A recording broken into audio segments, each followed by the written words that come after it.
love the part when I was like, Give me a little kamikaze. Give me a little bonsai. Wake up in here. They're going to the land where the code of the ninjas began. You are not Japanese. I can do it. Now, for the first time, the true story. Welcome Japan. Welcome Japan. Welcome Japan. Welcome Japan. Welcome Japan. Welcome Japan. Welcome Japan. Welcome Japan. Welcome Japan. Welcome Japan. Welcome Japan. Welcome Japan. I'm nothing but a worthless gaijin. Starting, like I said, hopefully, if we rush through some questions or whatever, then we'll make it under an hour, hopefully, for this. All right, great. Okay, awesome. So, 3. It's like Wayne's World. 5, 4. 4. Hey everybody out there in the YouTube stores, this is your good old buddy Tkyosam coming to you live from Tokyo, Japan, and thank you again for coming here and checking out the Welcome Japan podcast, where I go around to all 47 different prefectures and I interview an individual English speaker from each one of them. Today I'm joined with my friend, no longer Mr. Arudou Debito, it's Dr. and don't you forget it, Dr. Arudou Debito, and he is a blog, he was first like a blog writer, and now a book writer, and I guess activist, a human rights activist, and now he is a doctor, but he won't be able to save you during a party. I'm sorry, he's not that kind of doctor. But anyway, I'm joined with him today, and thanks for coming on the podcast, man. It's my pleasure. Thanks for having me back, Sam. Yeah, so I'm actually Debito was the first person I ever actually interviewed on my Tkyosam series, and it was on a small little Canon camera, and he went out of his way. He already had a meetup going, but I was like, can I meet you just an hour ahead of time to get an interview? And he was super polite, just super respectful, and he's like, he's young but he's cool, and I don't know. Debito's blog is something that I read a lot when I first moved to Japan, and I like to say it helped me a lot, and it was definitely something that helped me get more in touch with Japan while I was getting my feet still wet here. Just like every podcast, sorry guys, I'm giving a little bit longer introduction to Debito than all the others up until now, because I think I've known him the longest, and also it's just, he affected early little Sam's life, and I'm already been here for 10 years, so I'm kind of, I'm seeing like an uncle, it feels like here. I'm interviewing my uncle, it feels like, so... Anyway, just like all the other podcasts, we're going to learn a little bit about him, and then we're going to learn a little bit about the prefecture that he used to live in. Today we're going to be talking about Hokkaido, Japan, and then we're going to learn about, he's going to give us some personal stories about his time there, and then at the end he's going to be able to plug what he wants to plug for today. So anyway, thanks again for coming today. My pleasure again. Okay, So I guess today the first question. Let's just jump into the questions here. So first, what's your online handle? What do you like to be called? I just like to be called Debito. You're Debito. Where are you from originally? That's a tough question because I'm really from all over. I mean, I was born in the United States, but I was born in California, raised in upstate New York, but I've lived more than half my life outside of the United States.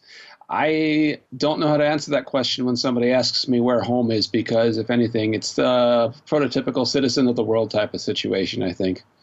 Okay, that's awesome. Well, I mean, but yeah, just like kind of like me and like other people, we've jumped around a lot as kids, so we're citizens of the world, so to speak.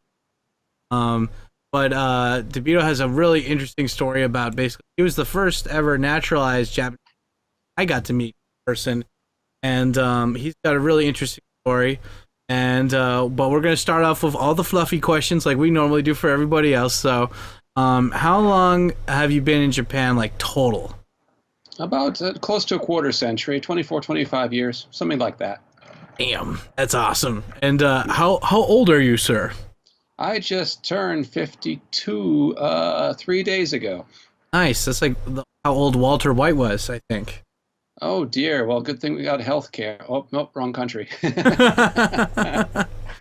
Yeah. So, yeah. What about? Are you married? Are you in a relationship? And if so, have you ever dated a Japanese person? Haha. Ha ha. Well, I will say I've been married to a Japanese person. My current relationship status I'm going to keep private because I get death threats on a regular basis, and I just would prefer that those stay isolated to me. So I'm not going to comment on my private life. I will say that, of course, I've been married and had a couple of kids, but that's already public knowledge. Okay, awesome. And sir, I mean, I know, but for the sake of the podcast, let me ask, how's your Japanese level reading, writing, and speaking one? No, I'm more than perfectly comfortable and professional in all of those, and I'm able to accomplish anything I need to do in Japan in Japanese. So can I read Japanese? Yes. Can I write it? I can write books in it. Can I speak it? You betcha. So that's the best way to do it. Okay, and so if you had to pick 3 reasons on why you moved to Japan at first, what would they be? Well, the first one is the most obvious one. I fell in love with a Japanese woman. I met her in the United States. I followed her over to Japan. I saw all sorts of weird things around me when I came over to see her in Japan. And I really wanted to find out what made the person I loved the person that she is. And I just had to investigate just this amazing society that produced an amazing person. Got to know the background, her culture, her language, etc. So the second reason dovetails from that. I fell in love with Japanese society with all of its purposefulness. I mean, Japan is very purposeful. You ask people to do something, they will do it with style, flair, and purpose. They're also just very dedicated to a job well done for the most part. And from the person that you meet in the ramen shop, to the bus, to the train conductor, all the way to the bureaucrat, if you ask them to do something, they're generally going to do it. And they'll probably do it with a reasonable degree of efficiency. But people tend to keep their promises, especially if they're made in public. And I really appreciate that. And finally, the third reason, the most obvious one, really, food. Oh, dude. Like, you're preaching to the choir here, man. We both got our bellies in Japan because you can have some of the best food anywhere on the planet 3 times a day. I can count on one hand how many times I had a bad meal in Japan. 4. That's it. 4 years and almost a quarter century in Japan. That's a pretty good track record. So yeah, once you leave Japanese food behind and go into another country and say this passes for sustenance, I don't think so. No. So you have to seek it out all over again. Oh man, yes, I think finally somebody mentions food, because other people are like, I like samurai, or my friend told me to come over here, but no, we're genuine with that answer. We like the food. Yeah, the thing about the food is the samurai stuff, that's just a phase. I mean, all the things that you like when you were younger, you'll like less when you're older. You'll like different things when you're older. But food is food is food. Again, 3 times a day all your life. It's just how it is. I had some tonkatsu like just before I met you, like for lunch, with like just some rice, some shredded cabbage, and like some ebi fry, like the fried ebi guys for you guys, and it was just amazing. It was like $8. It was so cheap. I was just like, I'm not worthy.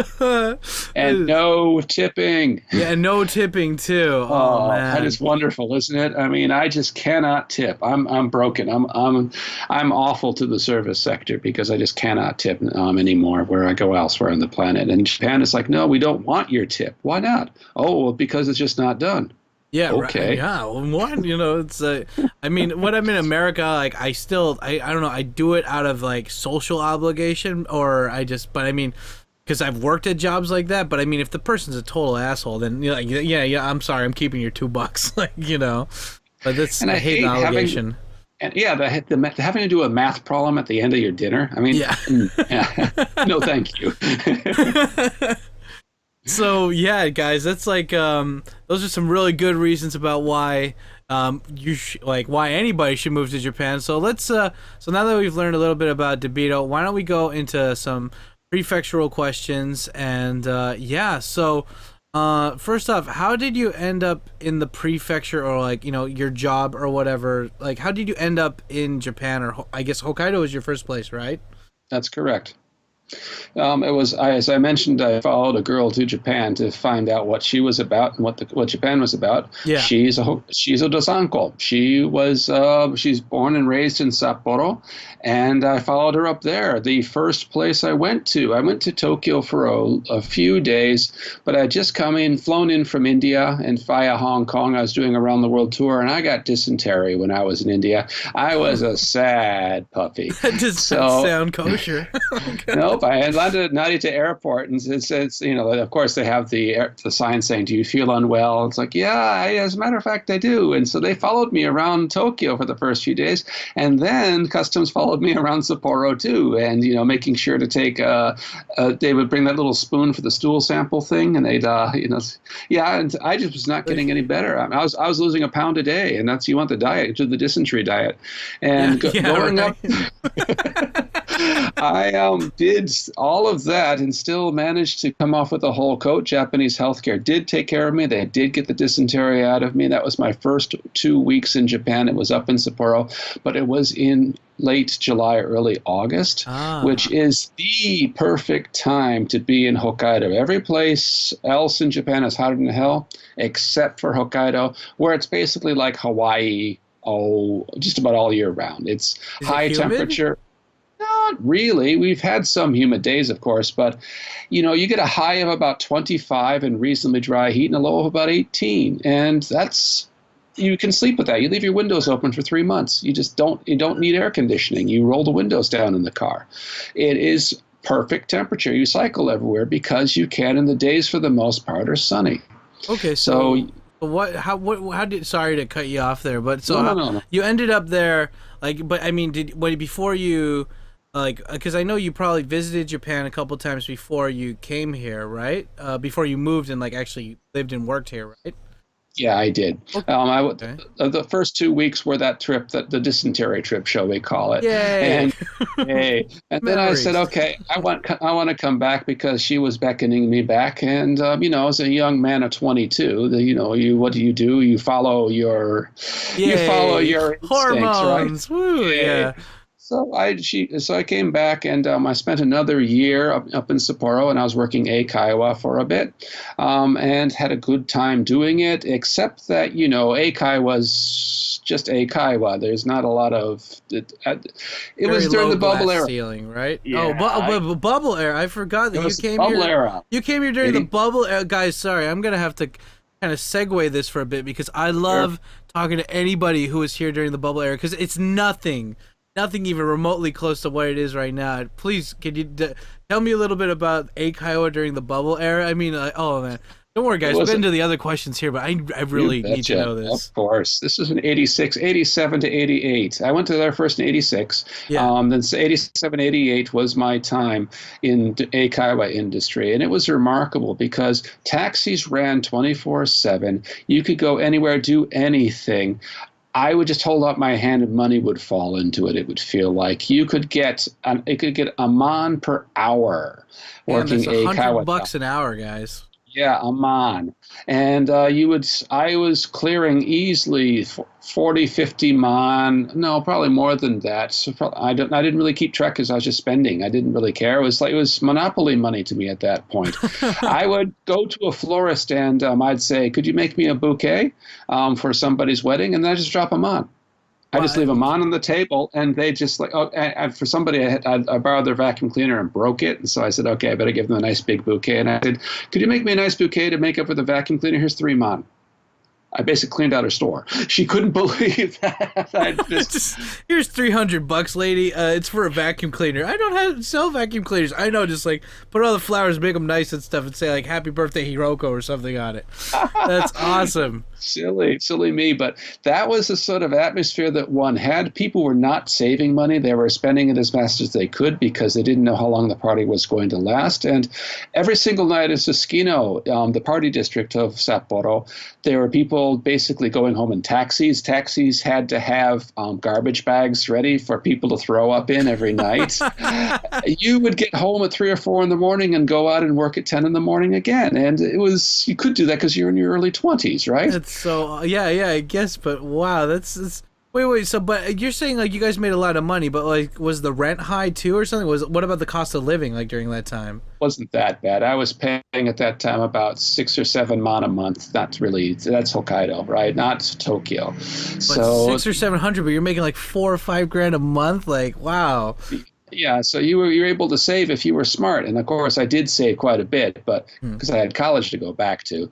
But it was just a sort of atmosphere of why save when you know you're going to be able to make up anything you spend tomorrow anyway. So you became profligate, in a word. You were not a spendthrift. You just said, okay, it is a party. Everybody else is doing it, and it becomes mass hysteria when it comes to money. That was the sort of atmosphere I saw during the bubble era. And this is in Sapporo, where our economy is nothing like Tokyo. So. Yeah, guys, like that's yeah, for all of you who have no idea what we're talking about like in Japan they had like an economic, they call it the bubble because they had a bunch of economic growth, like a bubble getting high and high, and then it finally burst and then recession. Yay. But yeah, it's always interesting talking to people one about statistic this. One statistic, they used to say that the land that if you were to put a ichiman yen, a 10,000 yen note on the ground in Ginza at that time, that amount of money wouldn't cover that. The land would be worth more than that ichiman yen note, just that little bit. Or that the Imperial Palace was worth more than all of Canada. That's the sort of things that one heard about how big the bubble was. And then all of a sudden, as bubbles do, they pop, and boy, did it. You still haven't recovered from the whole situation. Yay, I had a shitty English teacher salary. Woo, hustling. But, I mean, still, you know, hard times make us better people and make us stronger and able to fight the good fight when we'll really take advantage of the easy times when they come around again. Hopefully for a second time. So yeah. Bullshit. Still waiting for that to happen. I know, guys. But this is a great thing about like, you know, about like me. Like I've only been here 10 years or so, but when I get to like, I still feel like a baby when I talk to people like Debito because it's like they have so many more years on me, and like I still look up to people like that because I'm like I can actually learn. Like I want to hear these stories, like because I didn't get to experience that part of Japan. And now even Japan, they got rid of smoking areas in a lot of places. You can't go to Kanda and like the Tokyo district and get your shoes shined on the street. There's nobody playing music in Yoyogi Park anymore. And like that's part of a Tokyo history for me that died, that's no longer available, that no people get. But there's a whole other era before that I get to even listen to just from like people like Debito's stories. And I don't know. It gets me right down deep in the plums, lads. I'm telling you, it just it gets me all kinds of joyful. But anyway, sorry, back to the prefecture thing. So you were doing Eikaiwa there once you came back to start live, and you lived in Hokkaido for about 24 years, you said, or what? Did you live anywhere else?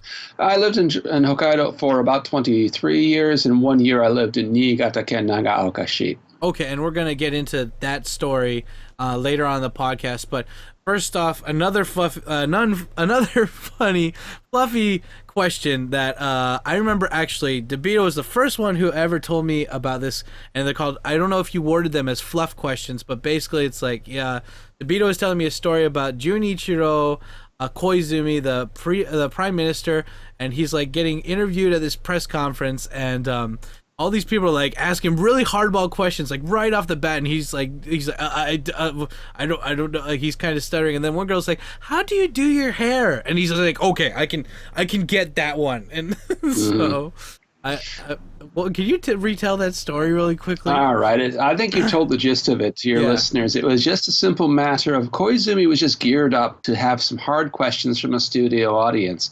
And it wasn't even a whole bunch of hard questions that he was reeling from yet. He just looked nervous until he got his first question. It was from some ditz out in the audience that just said, "Well, how do you do your hair?" And at this point, the person I was watching the television with and myself said, "That's it. It's gone south. Let's just switch off the TV," because he immediately smiled and said, "I can tell you about that." And he spent the next 5 minutes talking about how he does his hair, because I'm sure, one, he has a style, and two, he has a process for doing it, and three, it burns up time. He's being the game show host that talks about inconsequential things instead of answering the questions you're giving them, so he gives away less money. So, you know, this is the whole trick of, and the guy and the person that gave him that question just made it so softball that it's like, okay, it's going to set the rest of the tone where we don't actually live examined lives. We just want to know silly fashion, fluffy things, as you said. So there you go. That's the story in a nutshell again. But don't worry, guys. We got plenty of. I call this the fluff, but we got plenty of meat and potatoes coming up here soon because I know Debito and I. If you watch the first ever interview of us, I remember that's one of his phrases. We're in Hokkaido. We got meat and potatoes, and that's why we're talking about meat and potatoes in a literal and metaphorical sense. Because I'm going to ask Debito right now, what food is famous from Hokkaido? Mr. Hokkaido. Potatoes? Yeah. Yes, of course. But Hokkaido potatoes are known for real. I mean, jagaimo, satsumaimo, I think we got a few. But we've also grown a lot of hops up there. And one of the reasons... Yeah, really. If you go out to Obihiro, I went cycling through there, and there's just hop farms everywhere. Calbee's got a huge factory out there, and so does Sapporo beer and Asahi beer. Huh. And the reason why beer growth is an industry up there, why Sapporo beer was the first brewery in Japan, was because at that time they could only do cold brew. And if they tried to do Tokyo beer or Asahi beer down in Tokyo, it would be too hot to brew it. So everybody up in Sapporo brewed it up there. Asahi even brewed it up there to begin with. And then they would import it back down to the rest of the country from the north, because that was the only temperate place they could do it. Hops could only grow up there as well. So we're talking a lot of really good things that just go well in a bar. And there's also a public works project of melons. You've heard of Yubari melons, perhaps. That's, where the melons? Well, you mean the ones that are like $40 that are like, I don't even know, cantaloupes? That's what Yes, that's the melon, Yubari melon. That's the most famous thing, and you can see why Yubari's gone bankrupt, because it's just it's not really a growth industry, but they decided, okay, well, bubble era, let's make something special that nobody else can, so Yubari decided to go into the melon industry. Yeah, it makes perfect sense. But it was subsidized by the government, and everybody lost. But you got melons, and you got a name for them. And finally, seafood. You want good seafood, run up and get to go to any kaiten sushi worth its salt. My favorite is toriton. That's the one I would go to. And it's just, I went to sushi joints down in Tokyo, not Tsukiji, silly me, but I just thought, no, this is tripe. Why would I want to eat this? I'm going back to Hokkaido. You filthy peasants with your so-called sushi. You do not know you do not know the taste of royalty like we have in Hokkaido. It's like, oh man, I mean, you must have had such a freaking chip on your shoulder when you came down and I saw you for the first time. You're just like, I think that's probably why we got chicken and potatoes instead of fish or something. You're just like, yeah, no, I'm going to save my good memories and not sully them with this bad Tokyo, catch. It's not as bad as I'm making out, of course. Tsukiji's sushi is the best in the world, I would say, no question. But you can get certain types of fish farther north. The cold water fish that you can't get down south as easily are, of course, the best. And so just go up there and get it. Oh, but, I didn't even know there were different fish up there. I always... Yeah, it's cold water fish versus warm water fish, right? So, I mean, it's... I mean, I knew that. I was just baiting you for the sake of entertainment. Yeah, wink, wink. Of course. So I was curious when you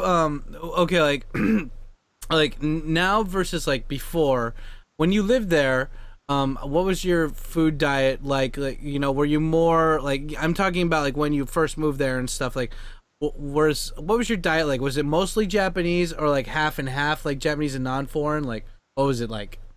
I ate a lot of whatever came across, whatever was on the conveyor belt in front of me. I didn't actually specify because I was in my 20s and I ate like a bandit. Yeah. I would anything that was in front of me, I would eat. I would say that it took me a little while to get used to some of the delicacies, and I've never gotten used to natto. I'm guilty. I'll never eat natto. I just can't get into. I know. I'm a race trader. Yeah. But, how dare you? But it took me a little while before I would actually graduate out of sweet and salty and into bitter and sour. But once I did, now most things I drink, I never drink sugary drinks. I always drink water or tea. I know I'm in my 50s now. I got to watch we got to watch. Why would we drink our calories when we eat enough of them anyway? Yeah, right. Yeah, right? I'm starting to do that this year too. No soda, no juice, and don't do it. Just say no. Yeah, water. Right. Water or just tea. You're in a remarkable country for the amount of tea you can drink. Anywhere you go, you'll get tea. It's very difficult to get unsugared tea over here that actually tastes good. So I just buy the Ito En stuff right over here. I just get it from Costco. It's expensive though, right? I mean, when I went back to America Land, like just to get a bottle that would cost me $1.50 or $2 here, cost me like $5 back in the States. And like everywhere I went, they put sugar or honey in tea, and like you can only get, if you brewed it yourself, you could get bitter tea, but like I guess that's not a thing. But like in Japan, I don't know, sorry to cut you off, but I mean, I stopped drinking this year. Like the whole thing is like, I'm not gonna eat any fast food, I'm not gonna drink any soda or sugary drinks until I lose like 50 kilos, which is like 5 years from now or something. But I stopped drinking soda and I went to tea, like you said, because I love tea. I love jasmine, oolong, ryocha, genmai. But the thing is, I didn't realize that outside of green tea, because when I drink that, I drink like a liter, and they have caffeine in them. And like after weaning myself from soda, I'm super sensitive caffeine now. So if I drink even like a little bit of tea, I'm up till 2 a.m. even if I woke up at 6. So I'm like, Well, you don't have that problem at all when you drink tea? The caffeine doesn't affect you that hardcore? Oh, I make sure that the teas I drink are relatively decaffeinated or low caffeine. Or actually, I've learned how to strain my tea, or what I'll do is I'll fill up a liter full of tea, drink half of it, then fill it up again, and and keep using the tea leaves for as long as I prefer, and then it becomes more dilute. So, See? I knew that too, I think. You are learning the wisdom of the ages here. Like, how to be stingy. Yeah, dilute it. Oh, I mean, it's just, you don't dilute cola. You don't dilute, that's smart. Yeah, no, I'm going to. You just can use the same tea bag for at least 3 or 4 liters that way. And the caffeine won't affect you so badly.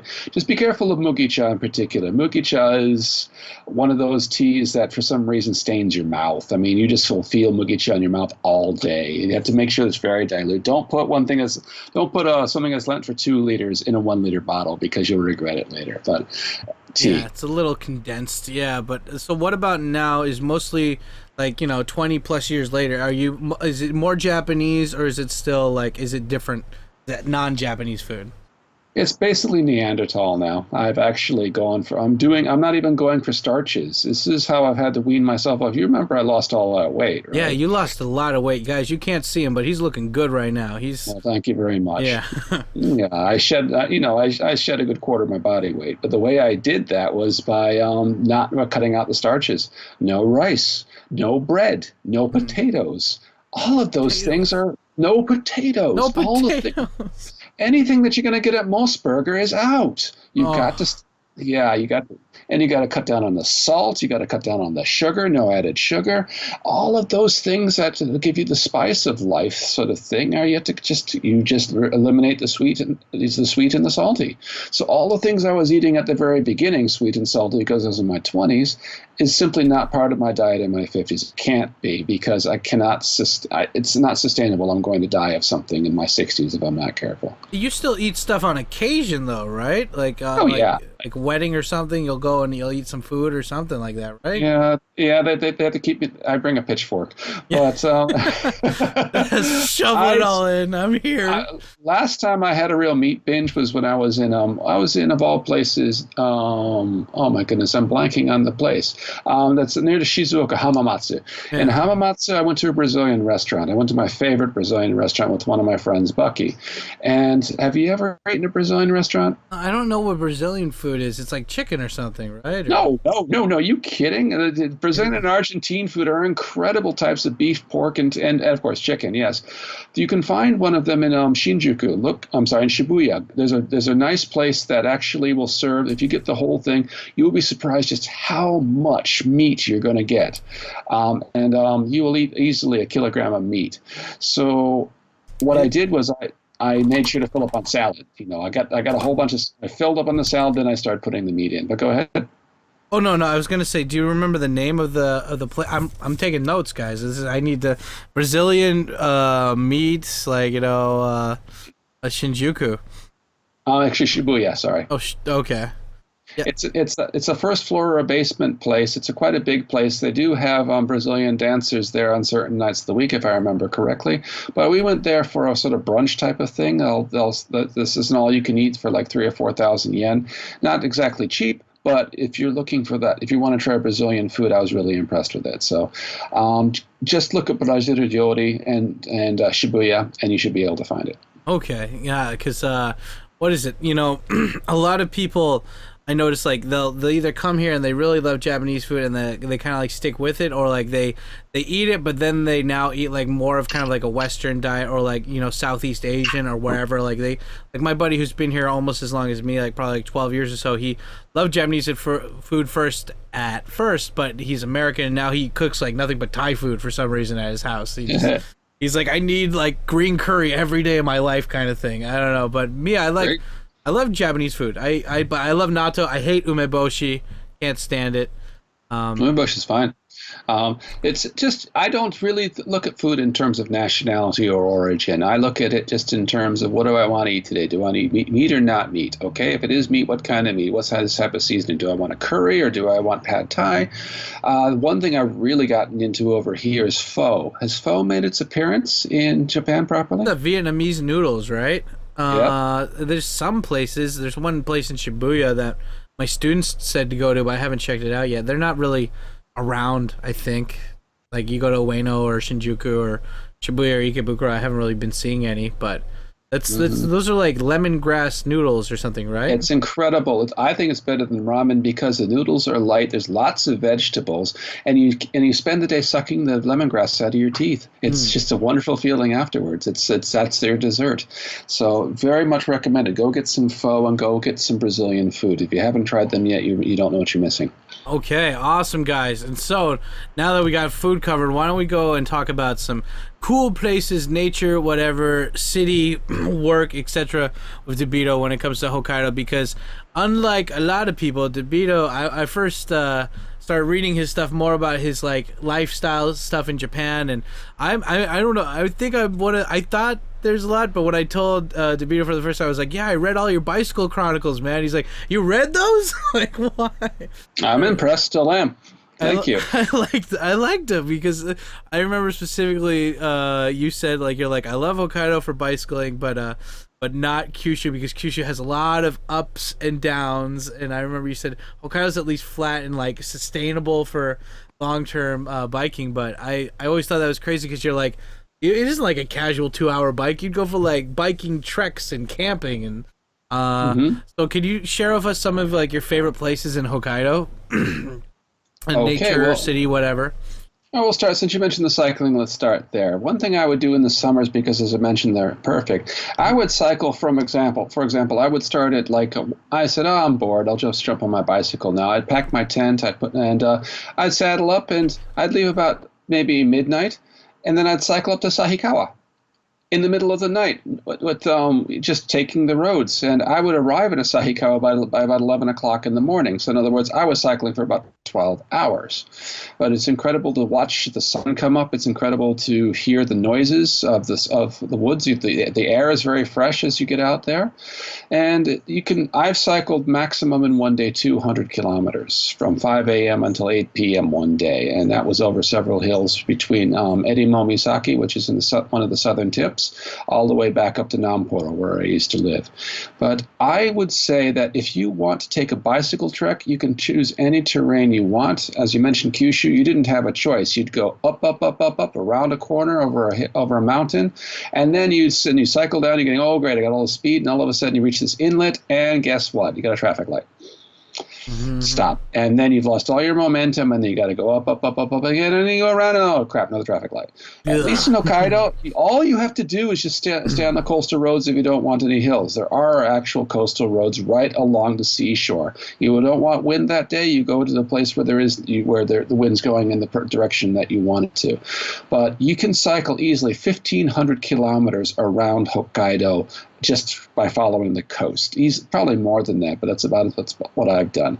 And easily spend 2 weeks just straight cycling. And when you get tired, you stop. You pitch your tent.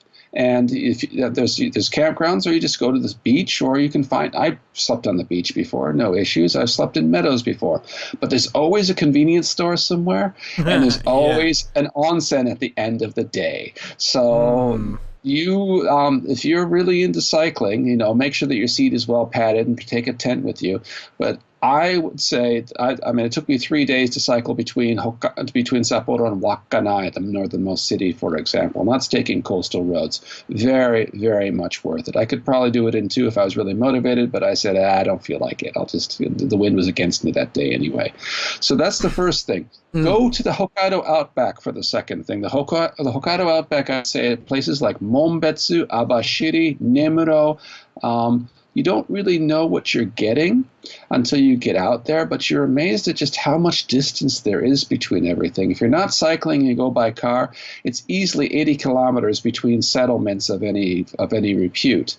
Yeah. But there are things to see. There's forest, there's broad forests, there's incredible skylines. You got the Okhotsk Sea, which is this gray, menacing ocean, which is almost the polar opposite of what you see in the Honkai, the Japan seaside. Yeah. Or as Koreans would say, the East Seaside. Mm-hmm. But it's you can find something to suit all tastes. If you want to go mountains, you can go to Sahikawa and then cycle over to, for example, Monbetsu. But you're not going to run out of things to see no matter what. I cycled over a couple of mountain ranges to, for example, to Obito, for example, and then straight south. I cycled all the way to Nemuro via Sapporo, Wakkanai, Monbetsu, Abashiri, Tokoro, then down through Nakashibetsu. That's easily 1,000 kilometers, and I did that over the course of 8 days. So I like how you're like just casually dropping the time and the distance. I'm like, for me, I'm like that's not easy, but you're like, I did it. Sorry, correction. It is easy. You know why? Why? Because if you think about it, just imagine you're on a mamachari, right? You're cycling between here and there. You're on a mamachari, you got a comfortable seat. If you're trundling along the street, you're still going about 10 kph. If you cycle for 10 hours, you'll cover 100 kph. If you go 15 kilometers an hour, you'll cover that in about 8 hours. But the point is, you're on your bicycle with nothing but yourself and your thoughts, and you're doing math problems in your head because I wonder if it's the same if I go up that hill and down. I wonder if it'd be the same if I went along the same distance flat. And the answer is no. But you're doing the math problems in your head. It's a way to clean out your senses. And Hokkaido's nature, I've heard deer cry. Did you know that deer actually have a call to each other? I've heard it in the woods. I've seen fish jumping out of the water onto the road because there's nobody else around to see it. I've seen bears. I've seen 12-point bucks walking down the middle of the street at 7 a.m. at of all places. What was it? It was Utoro. There's so much to see in Hokkaido in terms of just nature. And don't forget, it's still 20% of Japan's landmass. It's all one prefecture. There is just cycling down to any particular city that you're thinking about. It's all doable. There's nothing impossible about cycling in Hokkaido, especially if you just go and you have a good map and you just go at your own pace and bring lots of water. And even if you don't, you still have convenience stores. Yeah, right. I was going to say, when is he going to mention, at least if you don't have that, there's convenience stores. Yeah, because the Hokkaido, I totally space on this, guys. I mean, this whole podcast is about interviewing all people, like 47 people from 47 different prefectures, but Hokkaido is 20% of Japan's overall landmass, so it's not like, even if it looks kind of tiny on the map, that's a good portion of the overall landmass in Japan. And like I would say, I mean, comparing it to like maybe someplace where I lived originally, like Chiba, it's like you guys have such a different you have such varieties when it comes to, like, you have mountains, you got coasts, you got ports, you got beaches. I mean, and you have all these different, you have this huge landmass, so you'll have, like, large mountainous areas, or you'll have, like, large flat plains. So it's like, if you're a nature lover, you really do get, like, every bit of the nature salad bowl, pretty much, huh? Mm-hmm. Now, let's talk about winter. Let's get all crashing down. Here's the downside. Why don't more people live in Hokkaido? Because we have 6 to 8 month winters. Winter begins around mid-October. You can feel a nip in the air even in September. I remember a few days, at least 3 times in Hokkaido, where one night it was a nice sticky 28 degrees out, and it was dark pitch, and it was like, it's a summer night. You think you're going to get laid because you smell all sorts of, even the trees smell like sperm out there. The flower trees. They do, guys. Sorry to pause it for a second. There are trees out here in Japan, and they smell like jizz. It's just horrible. You'll go outside, you'll be like, did someone just jizz like in the trees or something? Yeah, they are. They're called shit. I forgot what they're called, but I actually saw that in a month. I think they're Nisei Acacia. I think they're Nisei Acacia. So, but you're out there and you think, my God, and all the Hokkaido people too, because they're like, finally we got summer, and so it's the living is high and the legs are easy. Yeah. So you're enjoying yourself, and then you wake up. I felt the temperature appreciably drop 10 degrees over the course of 2 hours when I was doing some stuff late at night. Suddenly, fall came in. The weather patterns change, because our weather patterns are not determined necessarily by the ocean. Once the air currents change, our weather is determined by Siberia. So the jet stream comes in, here comes the cold polar air, and it doesn't get exceptionally cold. It's not cold like in, I'd say northern Canada or even Minnesota for that matter. Maybe the coldest it's going to get to is about minus 25. So we're not talking minus 40, but I'm used to I know minus 40 nowadays, but minus 25, it's cold. That's extremely cold, but it's not that long. It's about a month where it's about minus 25 in the outlying provinces. However, when you're just wanting to go outside and it's like 0 degrees outside and it doesn't go above 0 for 4 months, then you begin to say, okay, this snow that we have here, when it falls, it doesn't go away. Yeah. You start seeing it dusting the mountains in late September. By late October, it's already intruding upon the cities. By mid-November, all of a sudden the days are short and the nights are dark, and you're actually waiting for the snow to come because it'll brighten things up. And suddenly you have something called Neiyuki, which is sleeping snow. And the snow will just come and it won't leave. It'll start about mid-November and it'll just keep piling up. Excuse me. And what happens? Suddenly you realize this 3 centimeters is going to become 6, it's going to become 10, and before you know it, it's up to your knees, it's up to your waist, it's above your head, because you have to put it somewhere. And you shovel it out of the walks. You have to skate in your car because they can't plow the roads fast enough. The roads could become black ice because of all the sublimated snow. You have to peer around the corner of the street corner with your car before you pull out into traffic because you can't see around the drift. And you learn how to skate in your car because you cannot. You do. I know how to. I was in a winter climate over Christmas, and people were like, "Oh, you live in Hawaii, therefore you can't drive in snow." It's like, give me that car, I'll show you a thing or three. I drove better than they did because I'm used to driving through 2-foot drifts. I'm used to getting through, doing a 47-kilometer commute from one place to the other and having it take 2 hours.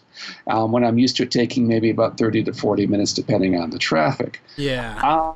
You just learn how to live with the snow because it's not going to leave, and it won't. And at the end of February, that's the worst of it. You're like, oh my God, will this ever go away? At the end of March, it's all gone. It's precipitous how fast the snow level drops, because once it goes above freezing for like 5 days in a row, you lose 30 centimeters. But I've been there for so long, I can graph this almost. I could even to this day stick my hand outside and tell you what temperature is to the degree in Fahrenheit. I have eyewitnesses that say, okay, what's the temperature? Oh, it feels like about 82 today. Bring it up, 82. It's because it's so predictable. It's a tropical snow forest up in Hokkaido, and that's why we have the Sapporo Snow Festival, because the snow is thick, it's fast, it's beautiful to look at, especially after you get a 30-centimeter dump. Whoosh, it's clean. All of a sudden, it's blue skies out. You go outside, everything's nice blanket. It's soft. It's nice to look at with a blue sky, and then you get another 30 centimeters. You get it in the morning, you get it in the evening. You just keep on getting it until you're sick of it. It will not leave you. It's the intruder at your door for 6 to 8 months. It's like it's the bad house guest that won't leave kind of thing. It's just but as for Okay, so that's kind of going to be leading up to a question later on saying what's the best and worst part about living in Hokkaido. But first I want to ask Debito, where do I go to make friends in Hokkaido? Where can I go to pick up chicks? If I where do I go to meet women? Because I'm a ladies man. I want to meet the girls. There are some gaijin bars. I didn't go to them because I'm just not wired that way. I'm not a chicker picker upper. Yeah. I'm just the type of person that gets to know people over time. I mean, I'm the type of person that would if I ever became intimate with somebody, it was somebody I knew for a couple of years beforehand. So it was. There are, of course, those types of places, but I find Sapporo's gaijin community to be rather flaky. Yeah. Well, everyone's always coming and going, pretty much, right? And there's that, and the ones that stick around are pretty eccentric. I've known a lot of people that become kind of isolated in the snow. I mean, when you live in a winter climate anyway, you're expecting the Alaskan type of people, the hardy, self-sufficient types to glom onto that sort of atmosphere because it's like, okay, I can handle this, other people can't. I'm tougher than you are. Ha ha! Look at the hair growing out of my palms. I just I'm not really a winter person. And I don't really like winter sports. The skiing is incredible. The cross-country skiing is incredible.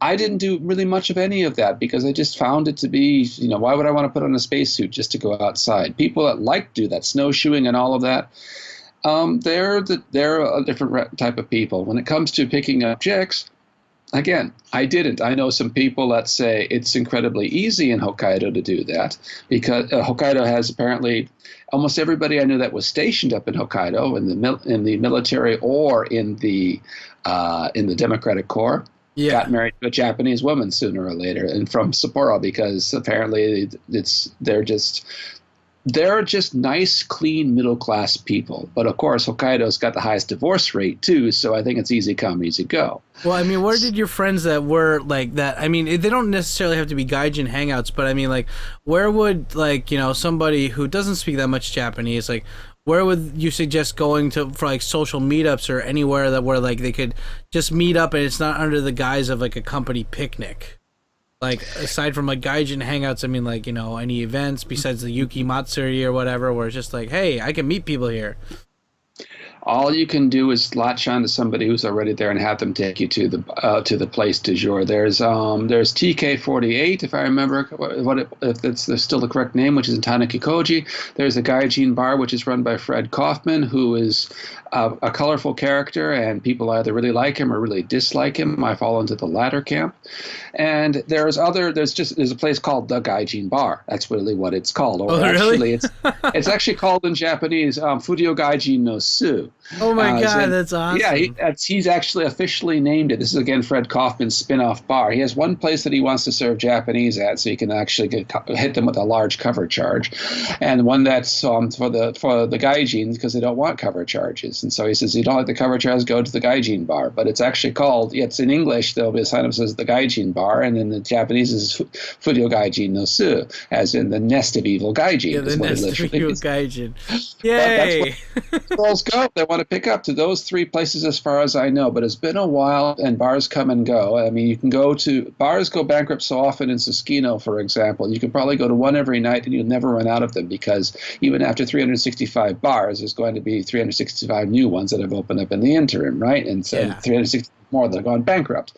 So I don't know, for example, I'm sorry, I'm not the best advisor. I'm not that kind of guy anyway. I didn't go to Japan for the chicks. I went to Japan to get to know one particular person who became my wife. Oh yeah, well I mean, of course, like and for people that like I've interviewed so far that are married or like did want to they don't go picking up chicks. It's just like, well, where do your friends go to meet people? Not necessarily meet the loose girls that are about town. You hear? It's like more like just like where can I go to socialize outside of work? That's just someplace that's relatively cheap and people are there. Okay. Susukino, any izakaya in Susukino will do. And there's probably a few that will be recommended. I mean, just izakaya, you would in any place. But Susukino is where you're going to find a lot of them. But Susukino is a bit seedier than others. There's also izakaya around Sapporo Station and also in Odori. And they're all of of reasonably good quality. I mean, but the izakaya in particular, they're not going to hit you with a huge charm charge or cover charge, not a drinking charge. The ones in Susukino are more likely to hit you with those sorts of things, so you'll be buying a drink for somebody else type of thing, and talking to a professional. And that's not really what people are looking for, I don't think. So just any izakaya like any place else. Okay, so now we get into like a more meatier part. Debito kind of got into it earlier, but so we're going to do this first. So it's like, what is the hardest and what is the easiest? So what is the hardest part about living in Hokkaido, which I'm pretty sure you already mentioned with 30 centimeters upon 30 centimeters, but please, if you don't mind elaborating, people, weather, location, what's the hardest part about living in Hokkaido? All right. I've already covered the weather part. I'll talk about something different that's hard. One thing I've noticed about Hokkaido people in general is that I think they want to be just nice, quiet lives, nice middle-class lives. I find there's a distinct lack of ambition in Hokkaido in that people generally want to just, again, I mentioned the quiet life, but there's a lot of public works. Hokkaido's economy, if I remember correctly, I think it's like 20 to 30% public works. The government has crowded out a lot of economy. There's not a lot of entrepreneurship that you'd like to see. I mean, I'm sure there's some, and I'm sure anybody listening is going to say, oh, yeah, well, what about this place? What I'm getting at is Hokkaido's been developed basically to make sure the Russians didn't get their hands on it, and that legacy is still there. So it's still got a lot of military, still got a lot of government, and any sort of project has to pass by government approval before and licensing and all of that before it ever really sees the light of day. Yeah. So, and I find that people are sort of like cowed by that. They sort of say, okay, well, I'd like to do that, but it's mendokusai. It's gonna take, or I remember that the most classic case, and I saw this, and it was one of the main reasons I didn't really want to stay married anymore to a Hokkaido person, was because Hokkaido people have this nasty habit of blaming everybody else for their predicament. There's this culture of blame in Hokkaido. And here's the perfect example. About 15 years ago, there was a company, I think in Obihiro, where the guy was actually repackaging meat that is past its sell-by date. He's repackaging beef as pork and things like that. He was breaking all sorts of laws doing that. And this is the company president. This is under his command. The company president actually got arrested for that and thrown in jail. And there was a big scandal about it. And it wasn't contaminated meat. It was just mislabeled meat. And so what he did was he blamed the government and his workers for doing that.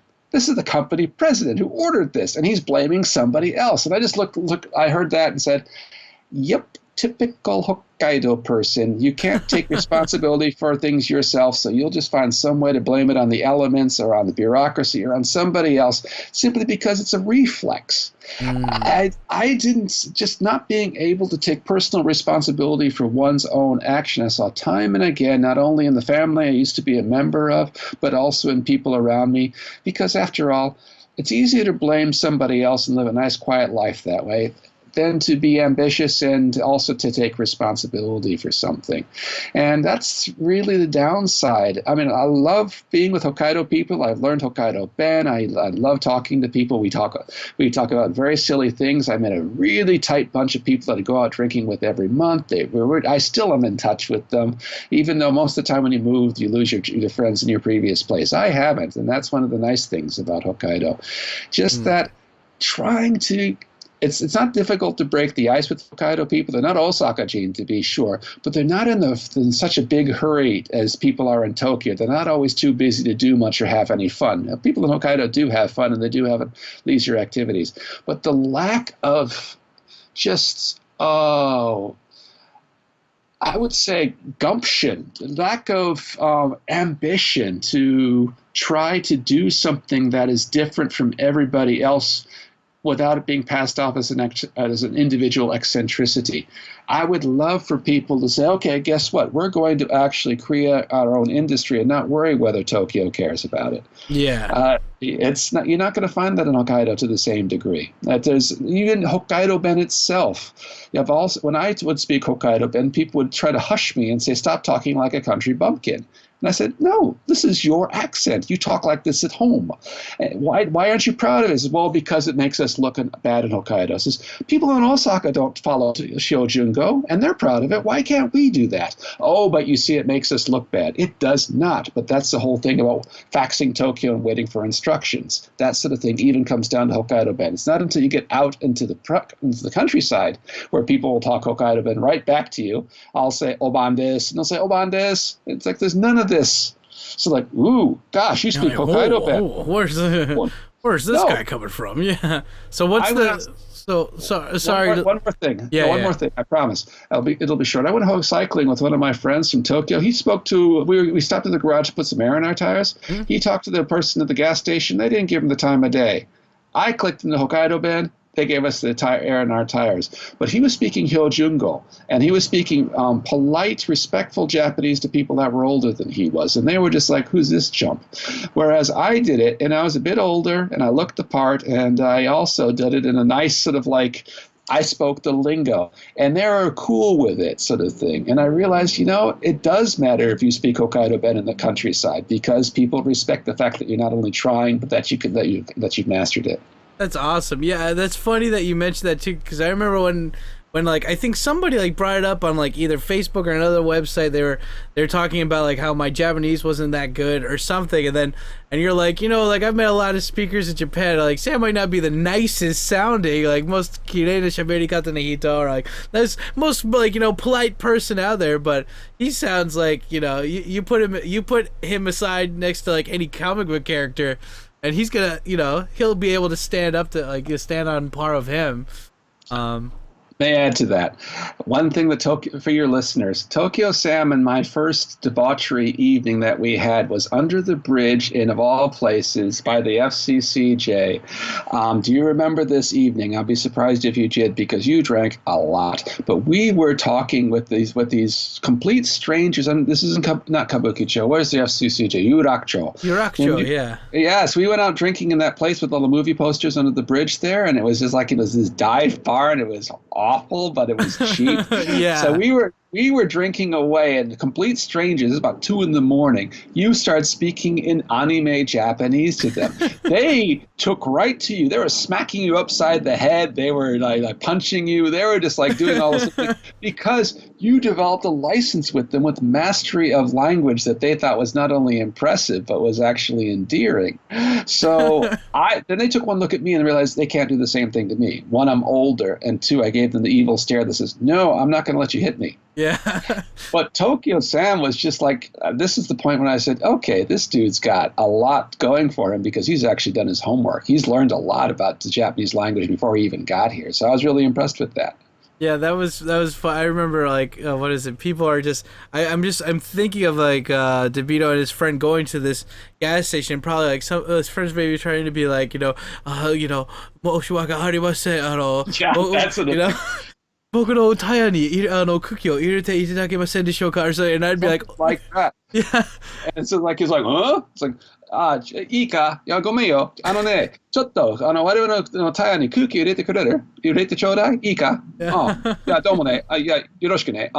いや、すいませんな。Oh my god, you're that's still a little bit more polite. I'd be like, yo, 親父、俺のタイヤになんか茎を入れてくんね? Just like That's when you're doing that more. I'd have to be older to do that. I'd have to be like in my 50s or 60s in order to do that. But I was at the time I was in my late 30s, early 40s. Yeah. They're about the same age as me, but I was still being sort of like friendly, ikai, sort of thing. I'm not gonna say iidesu. It's not that. That's if I was a woman getting out of my car asking for service, I would say, iidesu ka? It's like, that's the thing. No, ikai, oi, gomen ne. You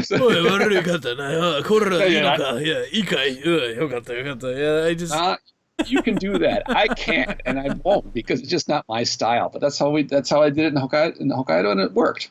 So I guess then that kind of leads us into the next question. Then, what's the easiest part about living in Hokkaido? Aside from obviously the winters are so easy, but I mean, so what's the easiest part about living in Hokkaido? It's cheap food or something? Potatoes? Just cheapness. Your incomes are 70% probably less than what they are in Tokyo, so you're making less money, but you're also paying less money. That's the cost of living. I had a bachelor pad for 3 man a month. 3 man. I mean, can you imagine living in a place for 3 man? Yeah. In Tokyo, that's like a shoebox in Tokyo. Yeah. It was, and you could easily get a mortgage if you're a permanent resident, and I managed to buy a nice house and some good land. I did really very well up in Hokkaido, one of the main reasons I could do that was I was making a decent income, but I was also able to choose where I wanted to put my money and invest it in different things. So that's one of the big reasons I think Hokkaido is a swell place to live. Well, gosh, don't I sound like somebody from the 1940s? But it was a quite decent diddly darn place over there. Oh, it's hip, dude. But I liked the fact that I keep talking about the cycling thing, but that really was a big part of my life over there. And driving, if you like to drive too, the roads in Hokkaido are pretty damned good. I mean, the traffic is relatively, when I first got there, everybody and their uncle had a car and was driving it, and it was very difficult to get around any place. It's settled down a bit now because more people are trying to save money by taking public transportation. See, if you're poor, it's very easy to make a living in Hokkaido because, as I mentioned, everybody wants to be middle class, and the socialist government that we have up there, it's still very much a DPJ, Democratic Party of Japan stronghold. It still votes almost pretty consistently left because most people just want to have a society where nobody really gets all that rich and nobody really gets all that poor. That's the upside of everybody wanting to be middle class. Okay, so that's like, you can live quite reasonably when it comes to money wise being in Hokkaido. So I guess then I guess that leads us into two other questions about that Hokkaido experience, where is the Hokkaido talk in general. So where do you we're going to Hokkaido for 3 days. You get to pick the season. Where are we going, Debito? Where are we gonna go? Where are you taking me? You want snow or not snow? It has to be one of those two. Which? I don't. Let's do. Fuck it. I like it hard. Let's go snow, baby. Yeah. Okay. The first place I would take you when it comes to seeing outdoors is probably to Jozanke. Jozanke is an onsen village that's just about maybe 20 kilometers outside of Sapporo. It's in the mountains there, and there's a place that I go to that's called Hoheikyo Onsen. Hoheikyo Onsen is a place that has remarkable water. When you actually go into the baths, you find it difficult to step into them because the water has been overflowing over the rims of the tubs for so long that they've actually crystallized with this very strange brown coating. It's all stone. It's basically mineral deposits.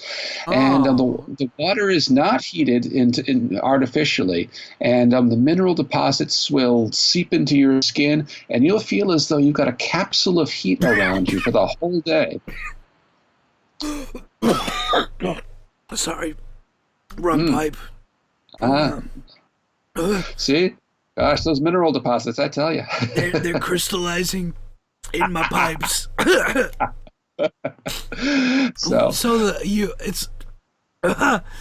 sorry. Well, go have a drink of water, clear your throat. Yeah. What the hell happened to my throat? We can hear that. I don't know what happened. I mean, I was just literally like, all of a sudden I hear mineral water, and I'm just like, and sucking enough air. I need the mineral water in the air currently. No, but so like it was just like an extremely relaxing mineral bath. Okay, so we're there.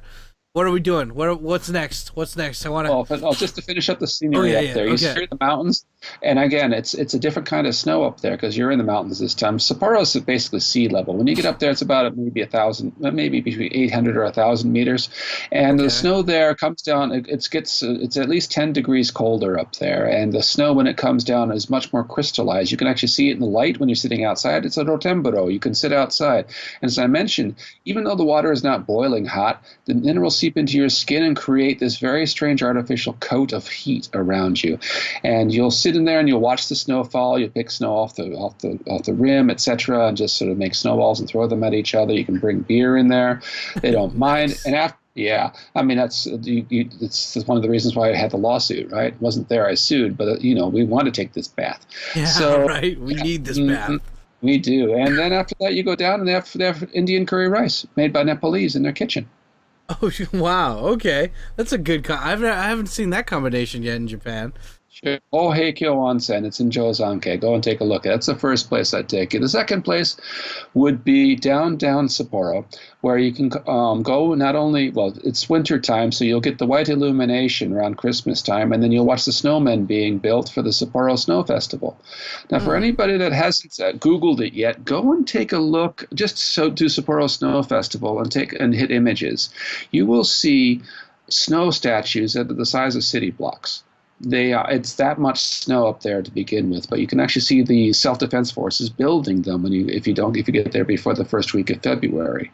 But even then, you can go down underground and look at their incredible shopping areas there, or walk in between Susukino and Sapporo Station, which is about 2 kilometers, and you can do it underground or above ground. Either way, it's been open as of about 3 years ago.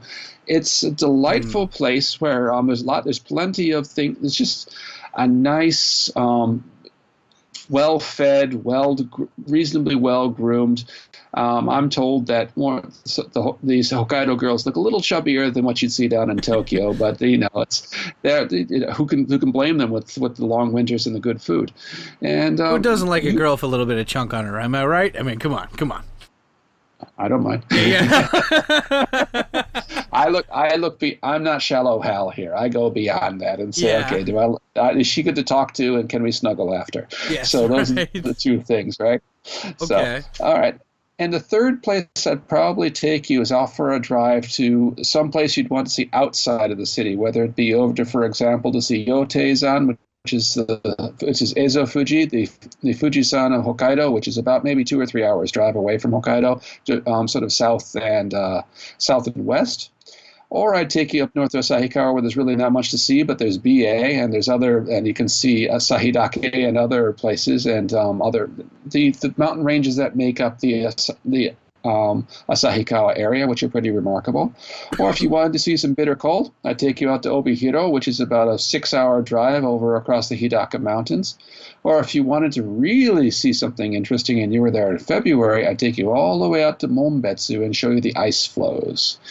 The sea ice. Sea ice. Yes, ice is so cold that there's ice in it. Not quite. What happens is there's this weird atmospheric phenomenon that happens over the Okhotsk Sea between the Kamchatka and the islands, the Kurils that dip down.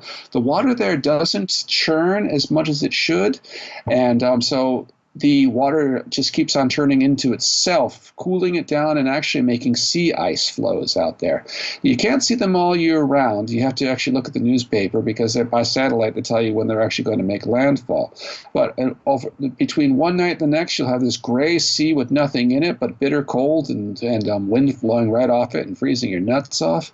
And suddenly the next day, everything's white and it's all landed. It's a whole bunch of, not icebergs, but you'll see ice flows the size of cars on the beach and just bobbing around, and animals sort of sitting on it.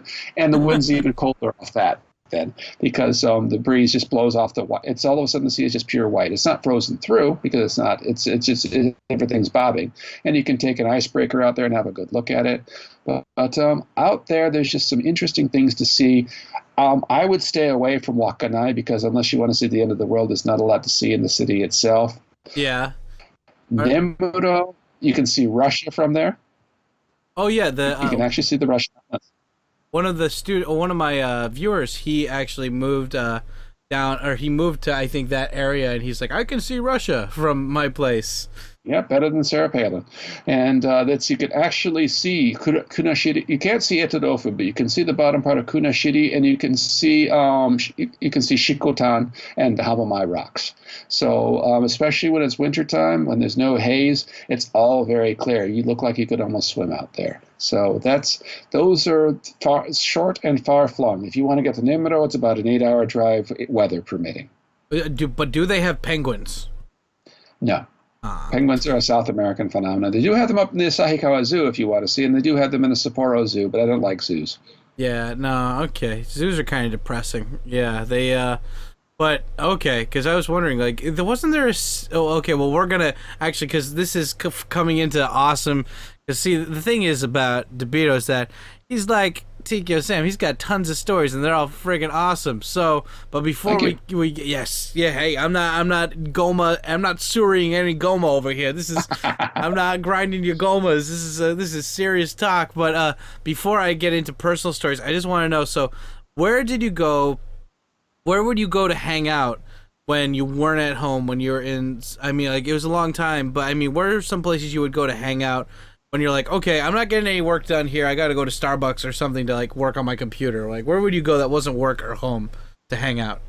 Well, if you predicate it on what would I do when I'm not getting work done here, I always got work done there. I had a workspace and I'd work, and then I never had to change places in order to work. I'd write for 8 to 12 hours straight if I had to, and I just did. So, where would I go if I wanted just to be to have a nice conversation with friends? I would choose a place called Ebiten. Now, Ebiten is close to Mitsukoshi, which is downtown Sapporo. It's just it's kitty corner from, probably Tower Records isn't there anymore by now, but it's kitty corner from Parco department store. Just look for Ebiten. Okay. And it's down an alley as you're heading west, and you're just surprised at this nice tatami room, quiet, always has the radio on, always making ebi, always making tempura. And every time I went there the first time I went in 1986. And I went there for years and years. I know the proprietor. She always is very happy to see me. She gives me gifts. She entertained my kids when I brought them around. She didn't have any daughters herself, so she adopted my kids, and she'd take them out shopping, for crying out. I'm just enjoying my tempura, and she's like, "Hey, where my kids go? Oh, they're out. Oh, Yamada-san took them out." Yeah, they didn't mind. They liked Yamada-san. So it must have been so awkward if you're like, "Where are your kids?" They're like, "They're with the shrimp lady." It's like, what are you talking about? Like, what's going on? There's some part of the story I missed here. My wife knew her as well, so it's my wife at the time. So we trusted her because, after all, we'd been going there for decades, and it was just, you could get a tendon set. It's the only thing I ever ordered. 5 pieces of tempura shrimp on properly seasoned rice, not shrimp, but also just things in season. Yeah. With some tsukemono and a bowl of miso soup, all for, I think if it was $6.50. That's it. And then you have beer no on top idea of how that. cheap that is. That's so awesome. Well, sorry, what was the last thing that you would order? You got tsukemono and miso soup, and then what? You said something else. A beer. And a beer. Tsukemono, miso soup, and tendon. And that was just but the beer was, 350 yen. So I could get out of there, for 1,000 yen, I'd have a meal. And sometimes I just have 2 beers just because I'm nice to myself. And, so I would go there because, one, it's quiet, and 2, it had tempura. It had tatami rooms and tatami floors. You could choose seats if you like, and 3, they have stuffed animals everywhere. It's really kind of stuffed animals as in taxidermied animals. And it's like this bear and this deer and all of these things. And everything just reeks of tempura. It's been doing tempura every single night for at least 2 generations. Yamada-san, I think, got it from her parents. I'm not even sure of the history of the place, but I did the menus for them in English because I recommended that place in Fedoras when I did the travel guides. Yeah. It's a nice family-run business that's cheap and quiet, and you can hear the baseball scores. You'll hear them on the radio in the background. That's where I'd go to spend an evening with my friends. That's awesome. Is it still is it still open right now? Do you know? Oh yeah. Yeah, it's still open right now. It's always going to be open. It's just one of those places. People know it, locals go to it, and now I'm sure some tourists go there too because of my recommendations. But yeah, it's there. That's just awesome. Ebiten. Ebiten. I love how you actually wrote that you made her English menus just so that you could you could share the love with the world, be like, doesn't need to be just a Japanese secret. I want everybody to love Ebiten. I asked her if she wanted menus in English, and she said yes. I said, great. And I was like, here, give me what you want put in. And so and Yamada-san is one of the salt of the earth people. She has really, I've never sometimes you get some people when you walk into a restaurant, they'll see somebody that doesn't look Japanese and they weird out.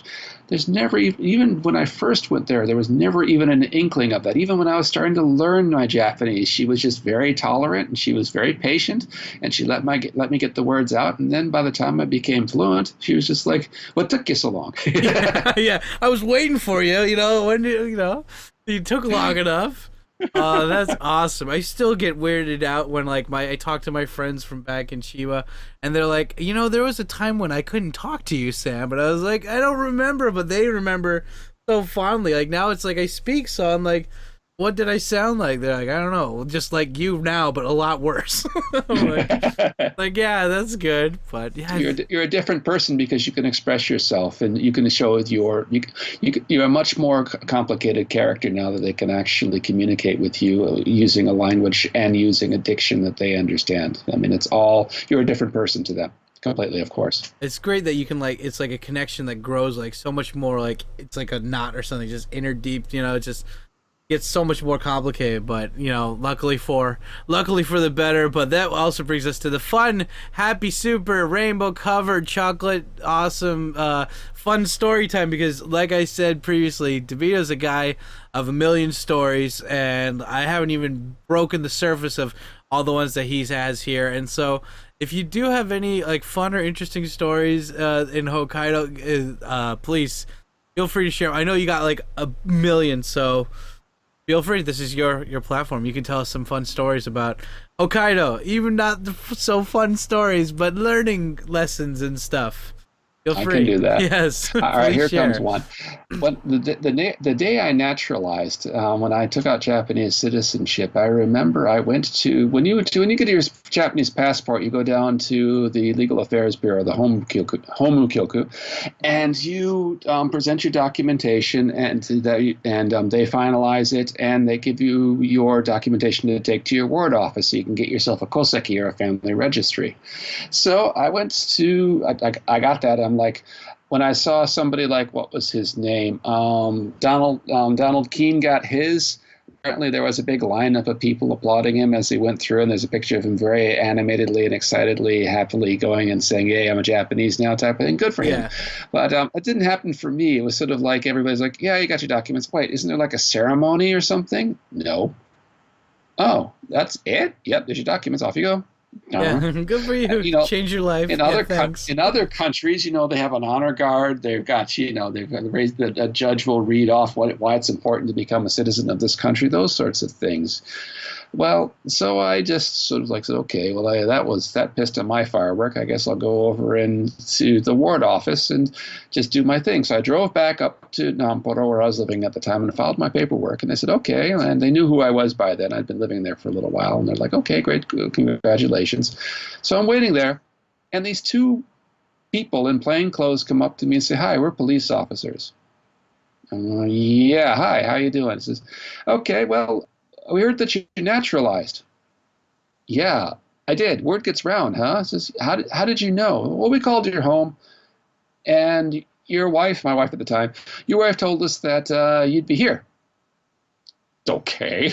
And all right, what do you want? We're keeping tabs on you, buddy. We wanted to know where you went today, and okay. Well, they keep tabs on foreigners anyway, because that's just what the police do. They see it as part of their mandate. So, I said, okay, well, I'm just naturalizing. Is there a problem, officer? He says, actually, now that you're naturalized, we'd like to ask. We've heard that you've been getting a lot of death threats and other things happening to you. People shooting BB guns at your house and stuff like that. Said, yeah, I've reported those things. He says, yeah, well, now that you're a citizen, we'd like to protect you from those things. Yay! Finally, acknowledgement for.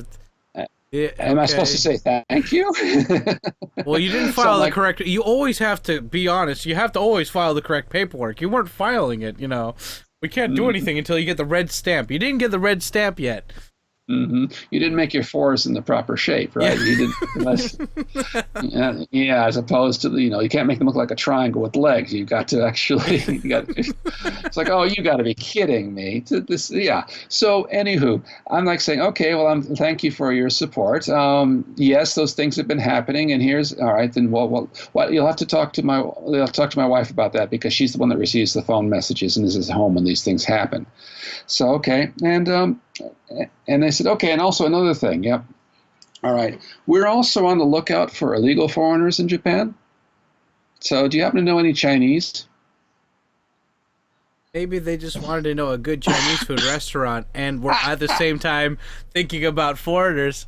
I've had times like that where people are dense, and I'm playing devil's advocate. That's fine. Guys. I'm used to it. Yeah. You don't know. They could have been asking because one of them used to do kung fu lessons, and then his master went back to China, and he wants to find another kung fu teacher. Yeah. He actually made it clear that since I was a former foreigner, that he thought that I'd have some inside information on other foreigners. One, assuming that I would know, and two, assuming that now that suddenly I'm a Japanese citizen, I would tell them. So. I said, no, not really. No, I don't really know any illegal foreigners. It's just, in all honesty, I didn't. And it wasn't any of my business whether a foreigner was illegal or not. I'm not, who am I, immigration? No. Yeah. Even if they were, I'd be in support of them, is because they're trying to make a living over here, right? As long as they're committing any crimes other than that, I'm fine. So they said, okay, that's fine. Thank you very much. And off they went. Got my paperwork. And then I said, okay, now you're going to have to go to the driver's. They said you have to go and get your driver's license replaced. It's your, you have to make all your name changes and things like that. And I said, that's fine. So, and they said, okay, now you can surrender your gaijin card. I said, okay, here, mwah, gave it a kiss, goodbye, and I was happy with that. So no more gaijin card until I realized, what happens next time? Yeah, right. All right. What happens next time I get pulled over by a cop and he wants to see my gaijin card? What proof do I have that I'm a Japanese, and therefore don't need a gaijin card anymore? So I said, okay, well, that would have to be my driver's license. Because on my driver's license, my koseki would be listed on there not as an address, but as a medica, since that was my honseki. That would be my kokuseki as opposed to my koseki, right? My nationality, not my place of residence. Yeah. So I go over to the local cop, to the local DMV, and say, hi, I've got an issue here. I've just changed my name. Here's the paperwork to prove it. I need you to change my name on my driver's license. He says, well, we can write it on the back if you like as an amendment, of course. He says, no, I need you to issue me a brand new one, because otherwise, if a cop's having a bad donut day, he's going to pull me over and say, oh, yeah, you just wrote it on the back yourself, right? He says, I need it under the plastic here. He says, well, we can't do that, you see, because we just, you haven't lost it. We can't just issue a new one because you got your old one right here. We'll write it on the back. He says, you don't think you're not getting through to you. If I don't get a new license that looks official, then the cop is going to pull me over and put me in jail. That's what the law says. If I don't have my gaijin card, I can be arrested and fined. So I don't want to go through that. I need you to change my driver's license. So the bureaucrat's just sort of sitting there, sort of blinking absentmindedly, and says, well, if you lost your driver's license, then we'd have to replace it, And I said, I was holding wink, hint, yeah. And so I was had it in my hand, and I dropped it out of my fingers and said, oops, I think I just lost my driver's license. Could you issue me a new one, please? He smiled and said, sure, here's all the paperwork. Go get your photograph over down in that booth over there. And he makes it all so easy for me. He's just like, okay. He can't, he's like, and wait, it's not done yet. There's a final kicker to all of this. Yeah. So here we go. I'm like, okay, that's fine. And then I bring my picture back before the closing time, and we're all ready to go. He says, yeah, it'll take a few days. This is the outback here. A couple of days for it to get all done, but you'll get it in the mail. Not a problem. Okay. He says, I'm about to leave the room. He says, oh, and by the way, you might want to pick up your driver's license on the floor there, because you'll need it to drive in the interim while you're waiting for your new license. That's awesome. He's like, by the way, buddy, I know I said that you kind of should lose it and all, but pick it up in the meantime in case, you I know you just drove here. I saw your car outside. Yeah. Isn't that wonderful? When you get into negotiations with bureaucrats like these, there's two things to remember. One, speak Japanese fluently and be earnest when you're doing it. Even if you're not even fluent, as long as you're earnest and they can see that you're just trying to get through your day and you're working stiff, they'll make some amendments, or at least make some allotments for you.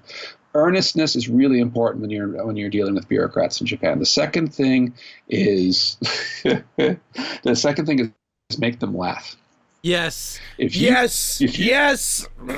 I agree. You can make a bureaucrat laugh. You can do magic. Yeah, it's literally.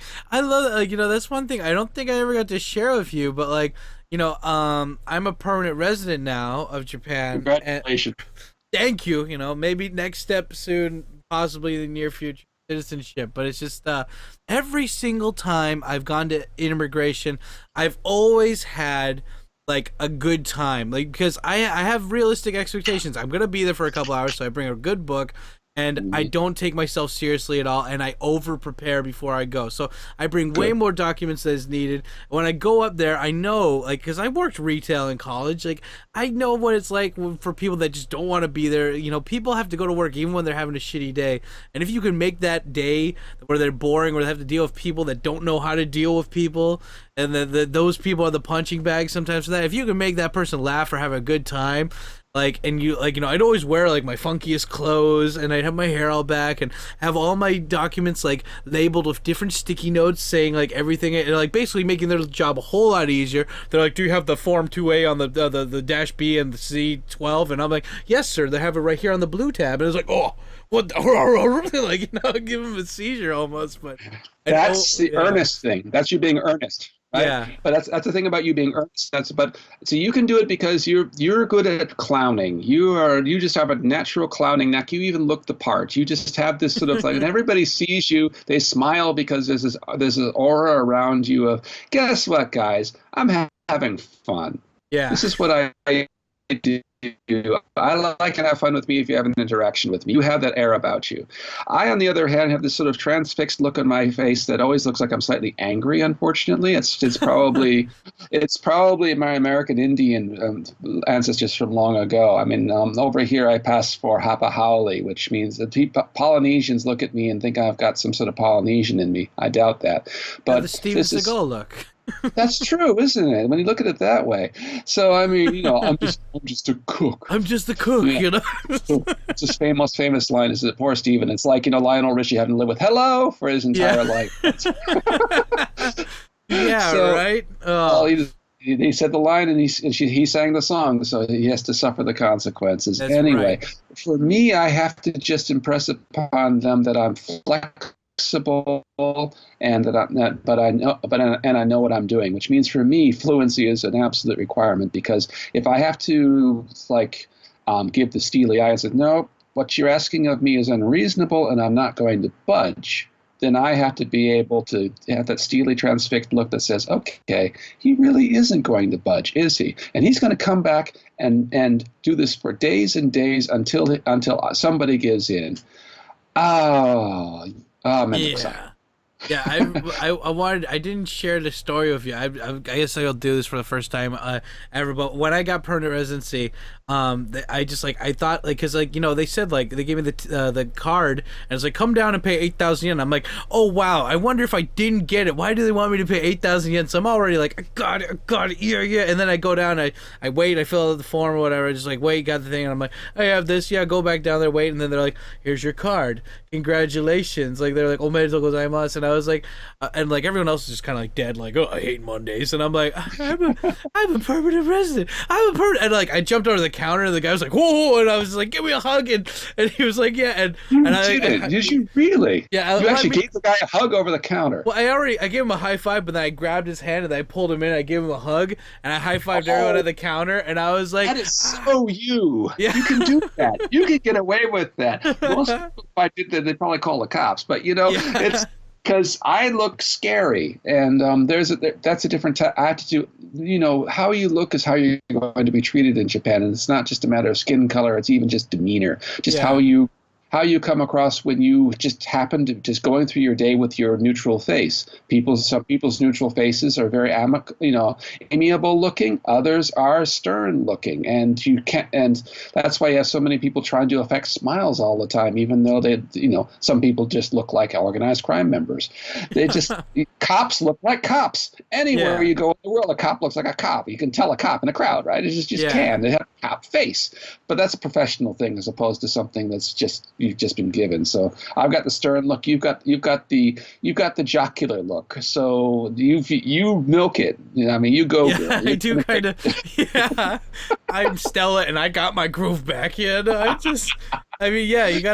work with what you got. You got it. You flaunt it, and work on your strengths. Don't focus on your weaknesses. And that was a fun thing. But yeah, like everyone was like, whoa, whoa, whoa, and I was like giving high fives, and I was like, does it? Yeah, like I don't know, just everyone's just like, whoa, look, we got a badass over here. I was like, yes, like I was like, fuck you. You got what? Oh, you got a cultural visa? I got permanent residence. Just a big dick waving contest right there in the middle of immigration, just pissing off all these other people that brought their kids, and just I don't know. It was just. That is so. That was good. I remember, but you have like, what is it? Like, I love it how we both have stories, and like you've known me since like I pretty much when I was in Chiba City, the first place I moved to Japan. Like you've known me since then. Like I've accumulated so many stories, and I already know.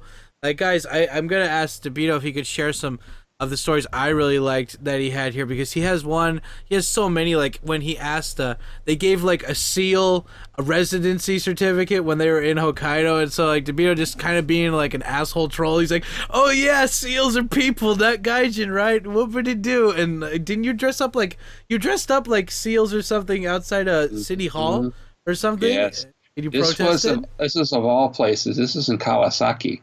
This wasn't in Hokkaido. There were a couple of other places too, but this was Kawasaki. Yes, there was a seal called Tama-chan. This was our most successful protest ever, because you'll see why in a minute. Well. This was a bearded seal that was just on the Tamagawa River that was just lounging there for no particular reason in this polluted sewer of a place. I don't know what he was doing there, but people were like in this. It's a pretty nasty looking neighborhood. It's just gray and ugly, and people were going there and going, "Wow, a seal!" And they were throwing the damn thing seafood. I mean, there's all these clams, scallops, just incredible amounts of beautiful seafood. Like, give me some of that. And they were making Tama-chan cookies. They were doing, of course, they were like trying to market things that had to do with Tama-chan. And the city government, in a move that would make some news, decided to make him an honorary resident. They gave him a Kari Juminhyo. And a Juminhyo is a residency certificate that at the time foreigners could not be on because they weren't citizens, therefore they couldn't be residents. They had to be registered separately in a separate registry system.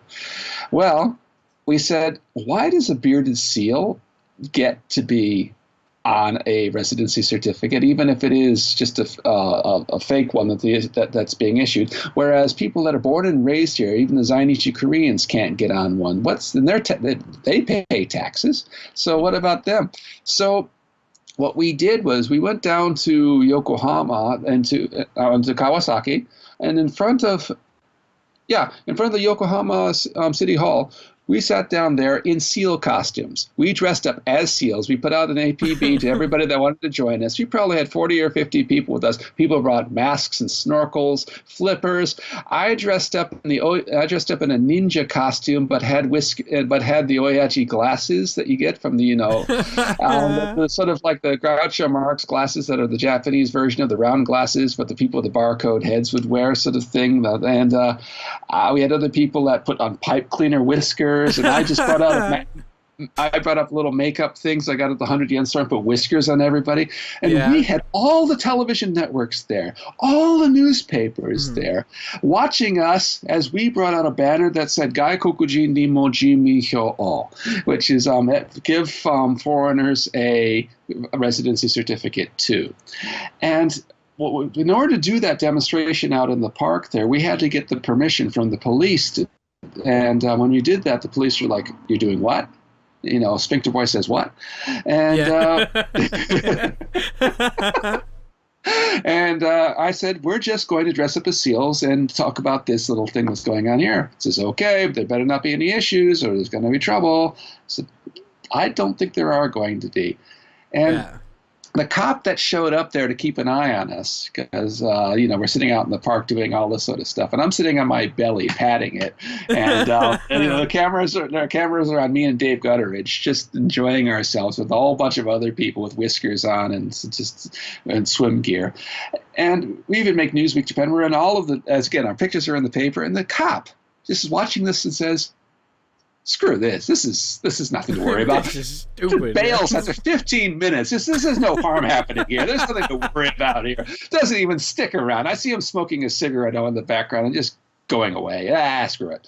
So we have this. Well, as I mentioned, it made all the newspapers. When we took the subways home that night, we didn't take off our costumes. Because Dave said, quite rightly so, that, half a costume is worse than no costume. So we better just keep on our full costumes. We got more looks from cute girls. We got more looks. We got more people coming up and taking the pictures and handshaking with us. Just good bonhomie. I mean, people love this cosplay. And the next day they got in touch with us. The Yokohama City Hall called us and said, come in and talk to us about this.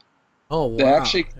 They actually said, come in. When can we come in? Oh, we'll come in tomorrow. So Dave and I get in our SEAL costumes again, go there, a whole bunch of cameras again, the same sort of, flashes everywhere as we present our petition saying, please give foreigners a residency certificate as well. And they take it, we all bow, and they take us into a side room.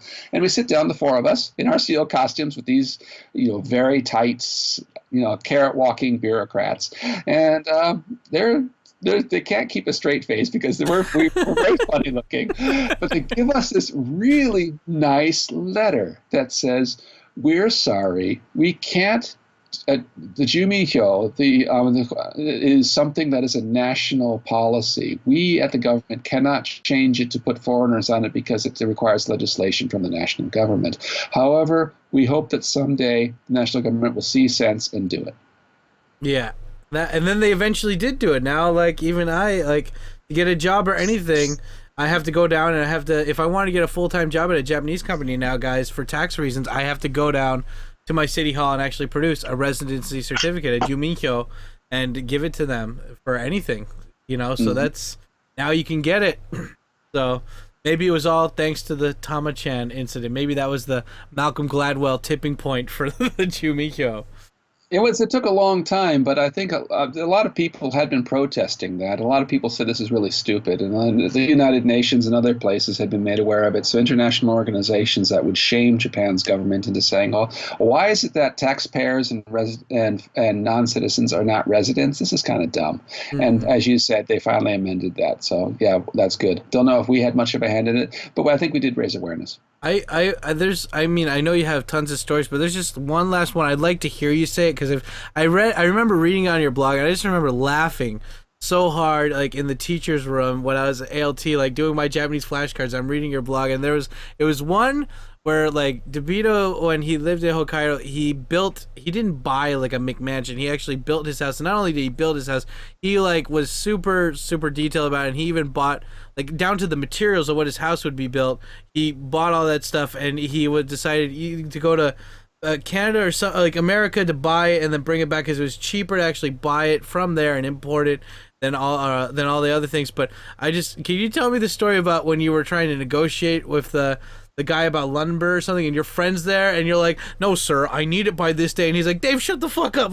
Dude, don't worry. No, because your friend took you to go shopping, and you were being very straightforward with your answers, and he's like, "No," and your friend was just really rude and really raunchy with the salesman, and he's like, "What?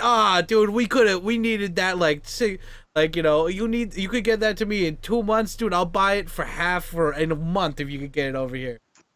I don't remember that story. I'm sure I've written it down. I remember that. Yeah, his name was Mike Condorelli, and he was over in Portland. And Mike is the type of person that he's a better negotiator than I am. He can hustle.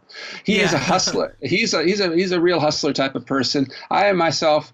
When you live in Japan long enough, wait till you go back overseas again and try to negotiate again. You realize that all the things in your toolbox that you use over in Japan just don't work. You can't be, sticky sweet about it because people take advantage of you. But if you raise your voice, people don't cave in either. Yeah. So now you have to toe a different line. Now you have to actually use reason and also if you want to be a Donald Trump type of person, then you're going to have to have some kind of not even veiled threat. If you don't buy this, I'm going to go someplace else, sort of thing. Yeah. I can't reiterate the story to you because it's too far away from my memory. It's actually not even really much of a Japan story. It's more of a going back to the United States and finding that I'm no longer Superman. I'm actually on Krypton, and I have regular powers like everybody else. If not, I've had some of my powers sapped. Whereas when I go to Japan, there are a few things in the toolbox. I mean, they call it the gaijin smash, of course, but there is something to be said about being able to be forceful in a way that the average person will not be. And I'm not talking about causing property destruction. Mm-hmm. I'm talking about being able to, if somebody is bullying you, you can bully them back. Yeah, and it's one of the reasons why I know the language of bullying in Japan because my former boss at my trading company where I worked for 15 months was a Class A bully. And I learned how to talk like him because I was bullied by him all the time. And by the time I got out of there, I realized, if somebody pisses me off, I know the language of anger. And unfortunately, it seems a lot of people seem to think I resort to that all the time, to think I'm the type of guy that just will sue somebody at the drop of a hat. No, it's not the way it happens. But when you have to have something as a last resort to say, okay, guess what? If you're going to be a dick about this, I can be a dick right back. And that's a sort of East Coast thing, right? But you have to be able to resort to that. Otherwise, you're going to be a pushover. So that's part of the negotiating toolbox in any country. It works, but it's a very different style in the United States and in parts of the United States than it is in Japan. Over here, over there in Japan, when you raise your voice, things generally do happen as long as you're fluent in the language, right? If you don't come off as silly and you're taken seriously, then people do something about it. Yeah, I was just curious, could you tell us a little bit about that wonderful, super happy, fun, rainbow-covered, chocolate awesome trading company position that you had? Like, how did you got that through a drinking buddy or something one night, right? You were looking to get out of English teaching, and this dude was like, you're talking to him, and he's like, I could give you a job, and you're like, he's just some drunk guy. But then you just called him just out of the blue to see if he would give you a job, and then you ended up working for him, right? And you got that. A little bit's lost in the haze of time here. What happened was he was in my Eikaiwa class when I was first teaching. It wasn't just a drinking buddy. He wasn't. Okay. He was a client, and he was a very good client, and he spoke English really quite well. And he and I had some very nice conversations. We went out a couple of times to drink, and we had fun. And when I said, okay, I'm going back to university, but after that I'm going to need a job. Might you be interested in my services? He says, well, give me a call. Let me know when you're coming back to Japan when you're finished with your schoolwork, and then we'll see what happens. Okay. Mm-hmm. And so that's precisely what I did. It was at his invitation, and yes, he had yes, there was a job waiting for me at a trading company.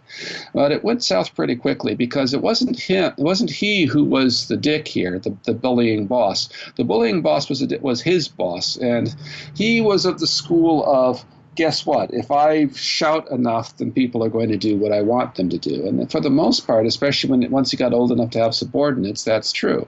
Mm-hmm. So I was unfortunately one of those subordinates. And sometimes not even sometimes, the guy had a screw loose, to be honest with you. He was the type of person that when you actually get into, you see people that get their own way all the time, they begin to think that they can shape their own destiny and warp reality. And after a while, they begin to just lose grip on reality. the type of person that would take me in to train me ostensibly how to do the job, but then spend a good 90 minutes to an hour to maybe 2 hours basically berating me for a mistake I made in Japanese, saying that you can't make a mistake like this. This is the way to say it, and I'll say it the right way, and then later on there'll be another mistake.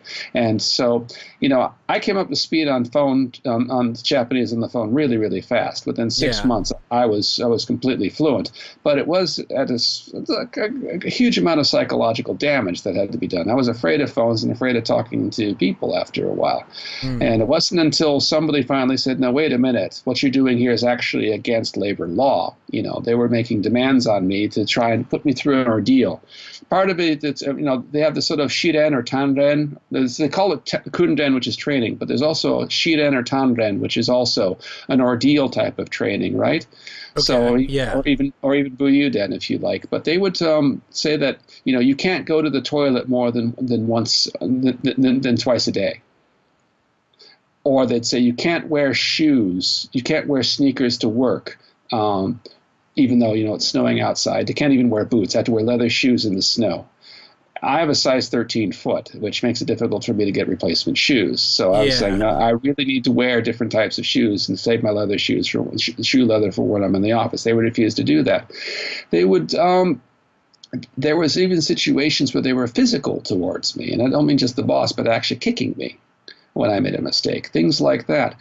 And saying that I couldn't go out, I was not allowed to leave for my lunch break. I could only have my lunch between the hours of 12 and 1 o'clock, but I couldn't leave before my supervisor left, and I had to be back before he was back, which meant that if he went on at 12:15, I had to wait until 12:20 before I left, but he would be back by 1 o'clock, so I'd be back by 12:50. Now, a half-hour lunch doesn't seem to be all that bad, but that's against labor law. I'm allowed to have an hour lunch. And there were other things like that. He says, okay, well, if I had to check every single day what time he's going to be back. He says, I don't know. When my lunch is done, I'll be back. But then I had to basically be on, eggshells all the time, wondering when he's going to be back. And if he's back and I'm not, then I get carpeted again. And sometimes these yelling sessions would go for, I'd say, about 8 hours. I had two that were 8 hours long. And at this point I said, this isn't productive work. So eventually I quit.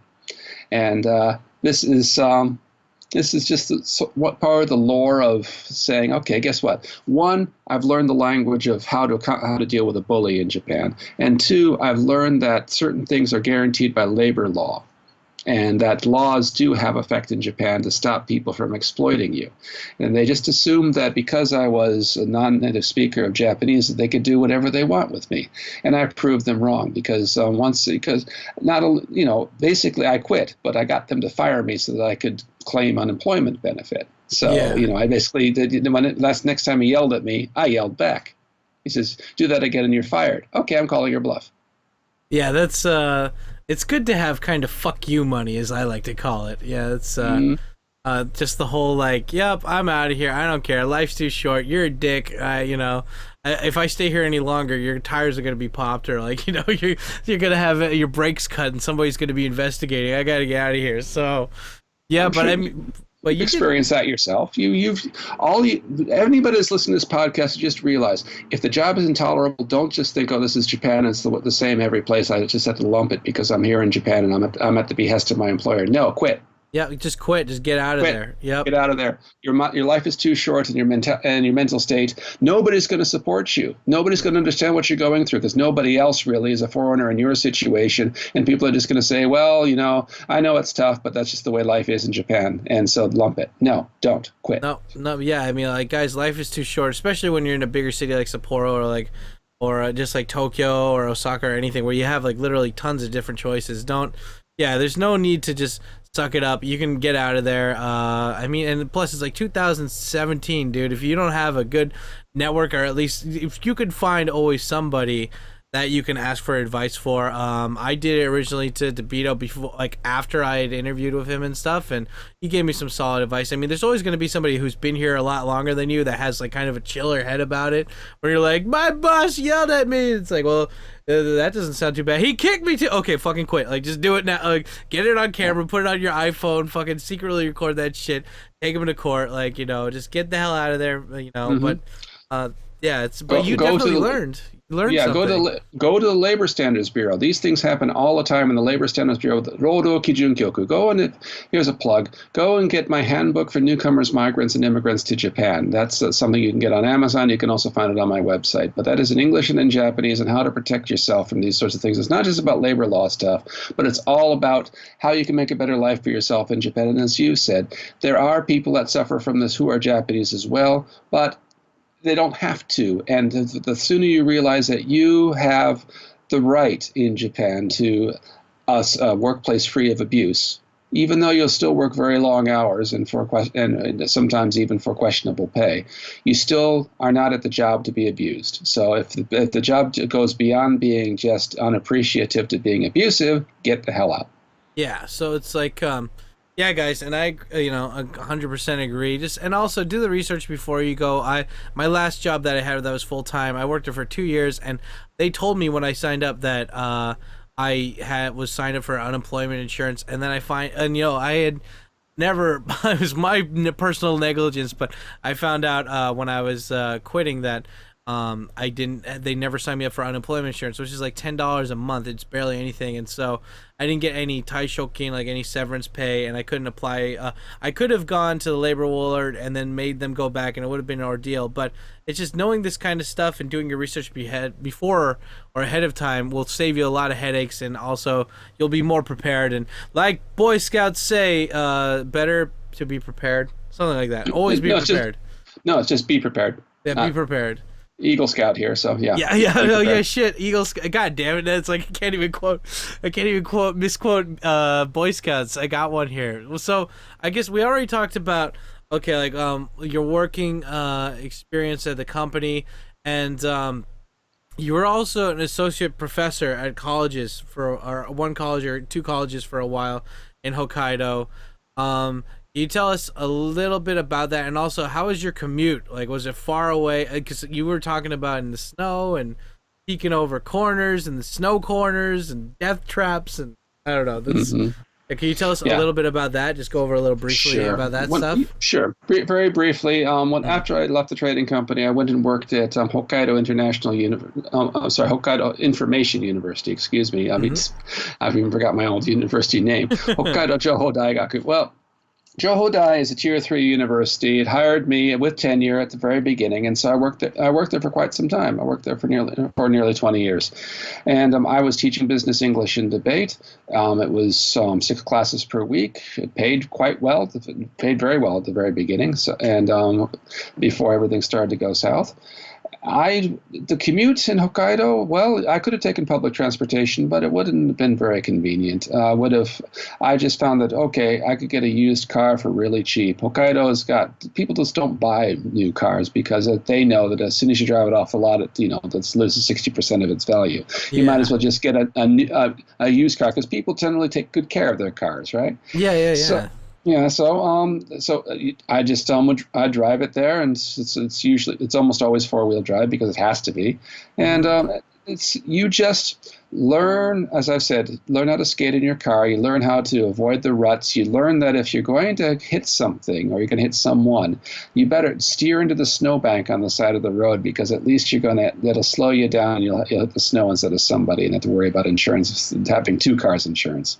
You have the buffer. Okay. Yeah, those sorts of little things. Use your side brake instead of and pump your regular brakes. All those sorts of things you just learn because you learn how to fishtail. You learn how to do donuts. I'd go into parking lots at night and do donuts sometime just because I could. I did that in Central New York. That's just one of the. I'd go and break icicles. I'm the type of person that sees a lot of icicles hanging off a roof. I go there with a baseball bat.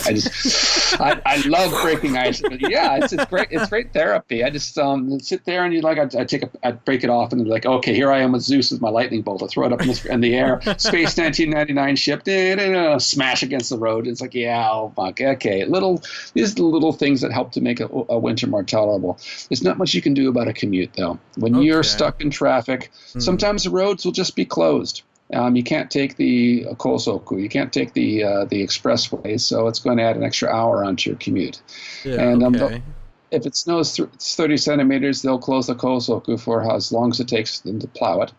And then because if they don't, you're going to have pileups. They've had, not 80, 90 car pileups before historically, and they don't want this sort of stuff to happen. Yeah. But it's just part of life in Hokkaido. The commute is just what you do, but they still have a very good subway system. It's they built it for the Olympics in '72. There's 3 different lines, and they go through a lot of good places. And where they don't have those, they have a good bus system. And where they don't even have that, they have a good taxi system. It's all there. You can get around on Sapporo very well. The rest of Hokkaido, that's a different thing. Best to get a car, but they have good train service to the major cities. Okay, and so, yeah, guys, like, I'd go over more about Debito's work while he was here, but we've already had him for a while, and also you can go check it out on his website. He'll plug that in a little bit, but I only have about 3 other questions for you, Debito, and the last one is, and then you can plug your stuff. So I'm curious, can you tell me about the place that you lived in Hokkaido? Like, did you like it? Did you not like it? Because I know you lived in a couple of different places. What was good about it? What was bad? And how was the rent? Because, like, my friends that I've already interviewed in Aomori and Akita, they were like, I hated my house. No insulation. Central heating is not a thing in Akita or Aomori, even though I thought it was in Hokkaido at least. Like, what was good? What was bad? I mean, obviously, clearing out the driveway every morning. I remember you even bitched to me one day. You're like, I gotta clear this shit out. I'd call you and talk to you more, but I gotta do all this because no one's doing it at my freaking place. So, yeah. You tell me the good and the bad. Okay, the good is that, as I mentioned, it's very cheap to live. The rents are really quite low. I've seen there's lots of houses even. The houses that you can probably get a house for about 8 man, and I mean a good 2 bedroom, 2 bathroom house for about 8 man, probably even less in certain parts. And downtown Sapporo, of course, it's going to be a bit more than that. But if you paid the same rent in Tokyo, you'd get in Hokkaido, you get a lot more space and a lot more amenities. The houses themselves, central heating is a thing, very much so. If you don't, you'll freeze, you'll die. So houses are insulated. There is a way to escape the cold. I don't see many kotatsu in Hokkaido. I mean, I'm sure there are plenty, but in my circles, I'd never see one because the house itself was warm enough. You could have some carpets or some floors that are heated, but you just don't get this feeling that you're going to get chilblains. You've heard of chilblains, right? That's like when you're outside, like you're half in like an outside bath, and then like half out, like half in, half outside. No. No, chilblains are mild frostbite, and you'll see, they're actual burns on your skin that you get from constant cold, and you can't escape. And they're a British thing. If you actually go to certain parts of Britain, I don't know if you've ever been to Britain, but winter, I've never been so cold in the winter as when I was in Britain, because it's a humid cold. It's a damp cold that seeps right through to your bones, and you can't escape it because even the bathrooms aren't heated in the places I was in London and Bristol.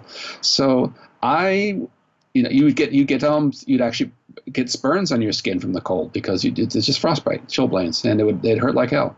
So you can get the same sort of situation in Aomori and Akita because they're still designed to Honshu standards. Yeah. Up in Hokkaido, all bets are off because you just at this point it's like, okay, we're getting down to -20 tonight. Some people might try to save fuel. If you're out in Monbetsu, my friend says that the old people try to save toyu. They try to save the heating gas, the kerosene heaters that they use to heat their houses. They save kerosene by going to the shopping malls and just sitting there. So that's so pathetic. That's so sad. It's not that really that's sad. An existence I aim for in life. Yay! Oh man, why is it there's no central heating in Honshu or only Hokkaido? Do you know why? I think it's just because people realized if we don't do it, we're going to die. I think there's a threshold that one reaches that you say, okay, there's no way to escape this. There's no way if you don't try to escape this cold. I mean, it's the same reason why houses are very well insulated for, say, in Canada, but they're not so well insulated south of the border. You get some. If you go to a house in, North Carolina or even in Arkansas, and you get a cold snap, everybody just shivers through it because the houses aren't really built for those sort of things. But you go to Minnesota and you try to think you're going to shiver through it. No, you're not going to shiver. You're going to freeze. You're going to die. So at that point, you just draw a line and say, no, we better insulate things or else. And even the government gets involved. They subsidize the insulation to make sure that people get their stuff done.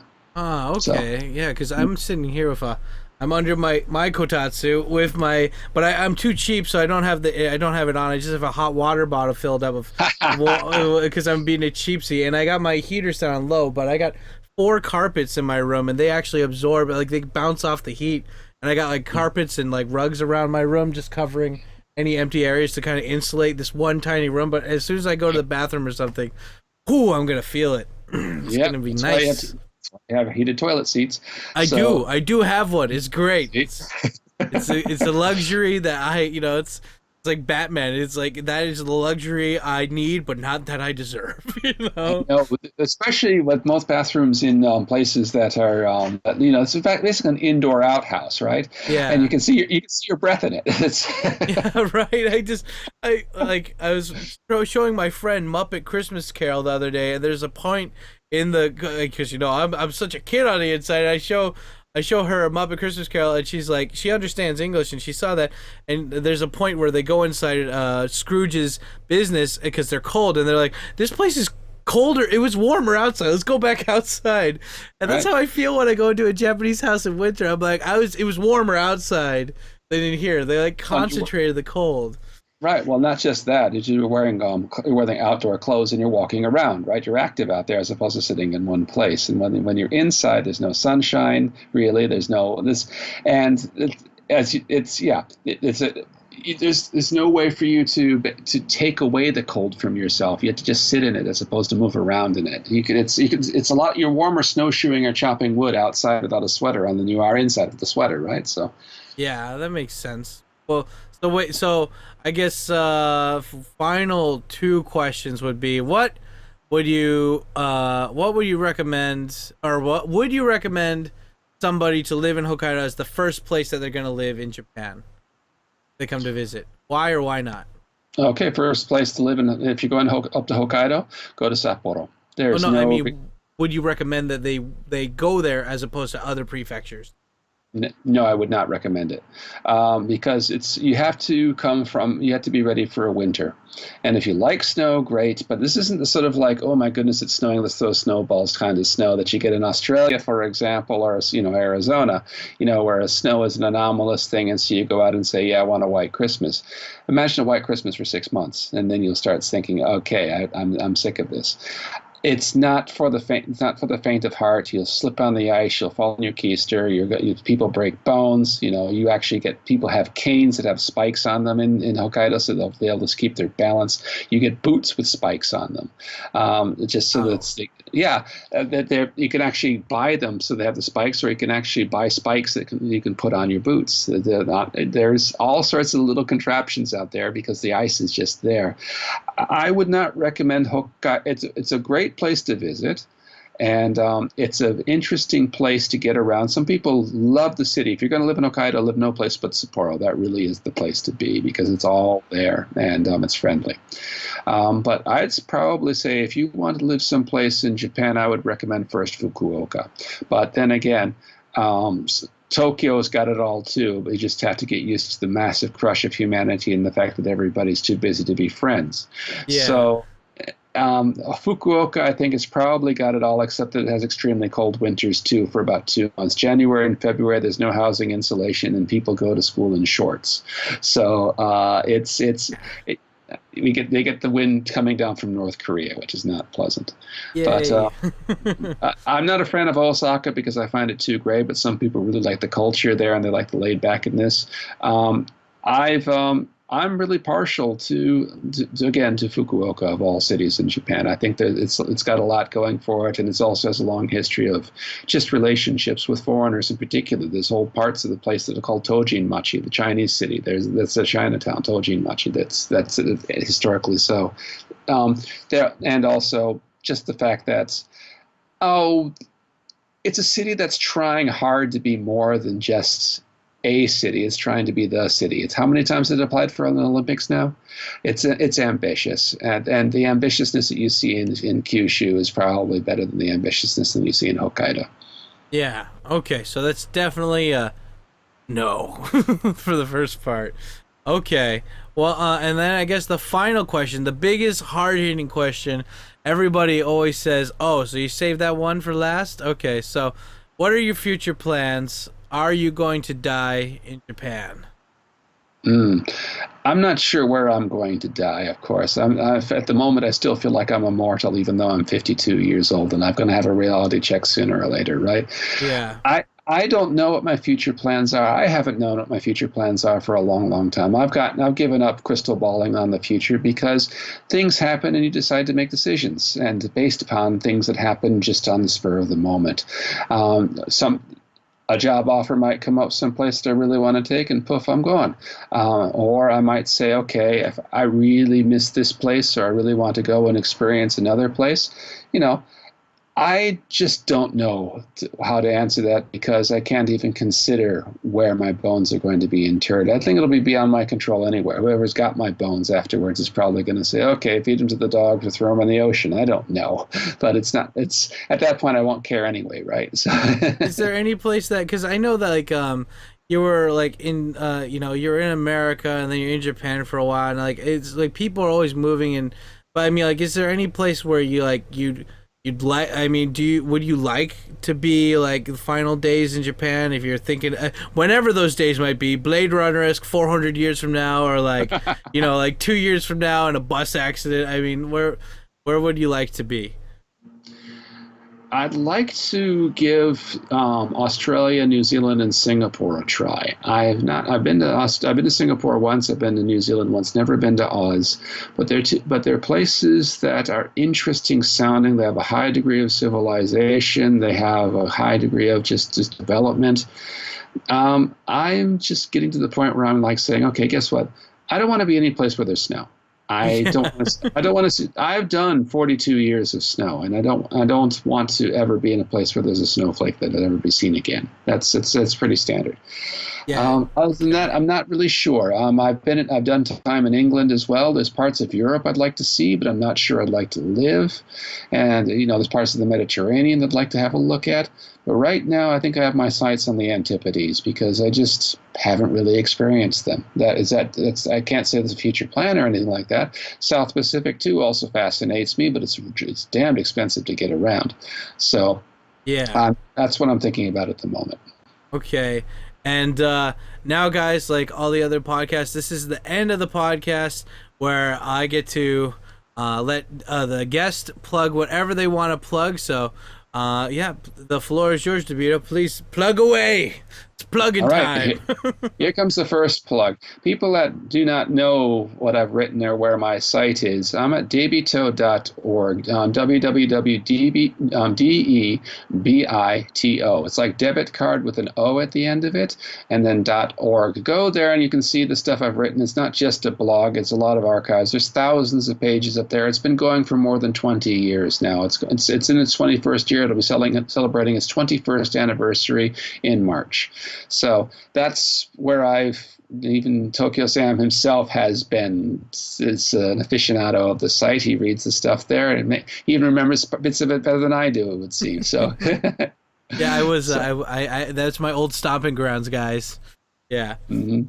So I would go there and have a look around. You might find something that interests you. And I'm reachable at debito@debito.org. Now, the second thing and final thing I'd like to plug, well, maybe I'll put it in two more things. The second thing I'd like to plug is my most recent book, which came out in 2015. It's called Embedded Racism, Japan's Visible Minorities and Racial Discrimination. That is my doctoral dissertation that made flesh. However, don't be deterred by that because I've made it into a readable book. I just had another review that came out yesterday. It's up on my website. You can read it. It's getting some very, very good reviews. And it's a book that talks about how visible minorities, as in people that don't quote unquote look Japanese, are discriminated against, and yet it's still not called racial discrimination. I explore the reasons why people won't do that and what laws are by laws against it will not be passed. And that's the conclusion that I have to that is that people refuse to see it as a form of racial discrimination, even though it's discrimination by skin color, for example. So have a quick look at that. And finally, the book I think you might find is even more accessible than that is something that's called Japanese Only, which is the Otaru Hot Springs Case and Racial Discrimination in Japan. I came out with a 10th anniversary edition a couple of years ago talking about how a famous lawsuit against a Japanese-only bathhouse in Otaru, Hokkaido, came about, and how it became something that went all the way to the Japan Supreme Court and ruled that racial discrimination was illegal, but it was not unconstitutional, which is a fine example of cognitive dissonance. But it's written in a very accessible journalistic style. It's a storytelling style. The other book is written in a slightly more academic style, but it's got a lot more detail. And of course, it refers to the Otaru Onsen's case as well in the book Embedded Racism. But both of those books are worth your while. They're available in print and, of course, an ebook. And that's what gives you a good primer, as well as I mentioned earlier, the handbook for newcomers, migrants, and immigrants, which is also up in the ebook and in print form. All of that information is up on my website. If you go to davidto.org and go /publications.html, you get links to all of those sources. The end. Okay, and yeah, guys, if you didn't catch any of that for whatever reason, I'll be posting all of those links down below in the YouTube or Facebook description for this podcast. If you're listening to this on iTunes, just go over to the go to the URL that is posted on the side. That'll bring you to the homepage of where this podcast is, and you'll be able to see all the details there. And yeah, I'd like to thank Debito for making time out of Doctor. Don't forget Doctor. Yes, Dr. Debito. Darn tootin'. Yeah, right. Dr. Debito for coming out here and seeing and just giving me the chance to catch up with him, and also kind of we could equally, obviously, just cross promote our stuff. And I'd also like to thank all the guys out there, all the nice ladies and gentlemen of the Tkyosam viewership who have been helping me sponsor this through Patreon. You guys are awesome.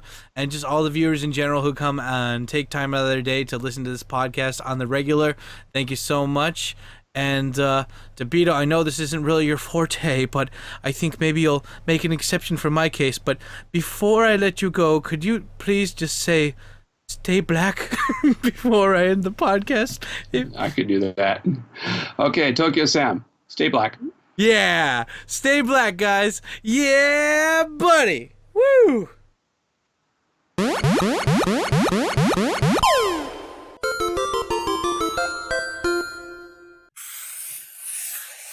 Hey everybody, just some last minute announcements. If you're not already doing it, please consider following us on social media, links down below. Big thank you to everybody who clicked on the podcast to listen today.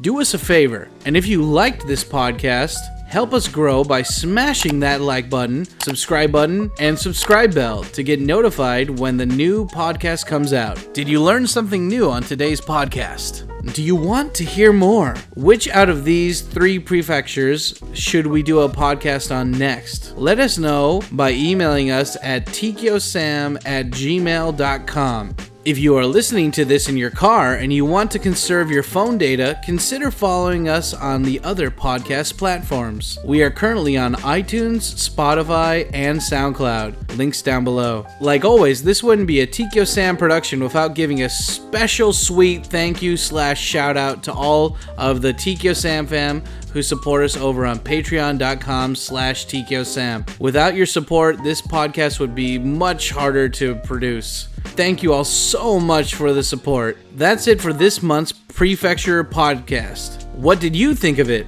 Good, bad? Let us know in the comment section down below. Finally, we are always looking for new people to interview on this podcast. If you check out the video description below, you can find out what prefecture we still need to find people to interview for. If you know somebody, let us know by emailing us at tkyosam@gmail.com. Like always, this has been the Where Come From Japan podcast. Thank you all for watching, and most importantly, stay black.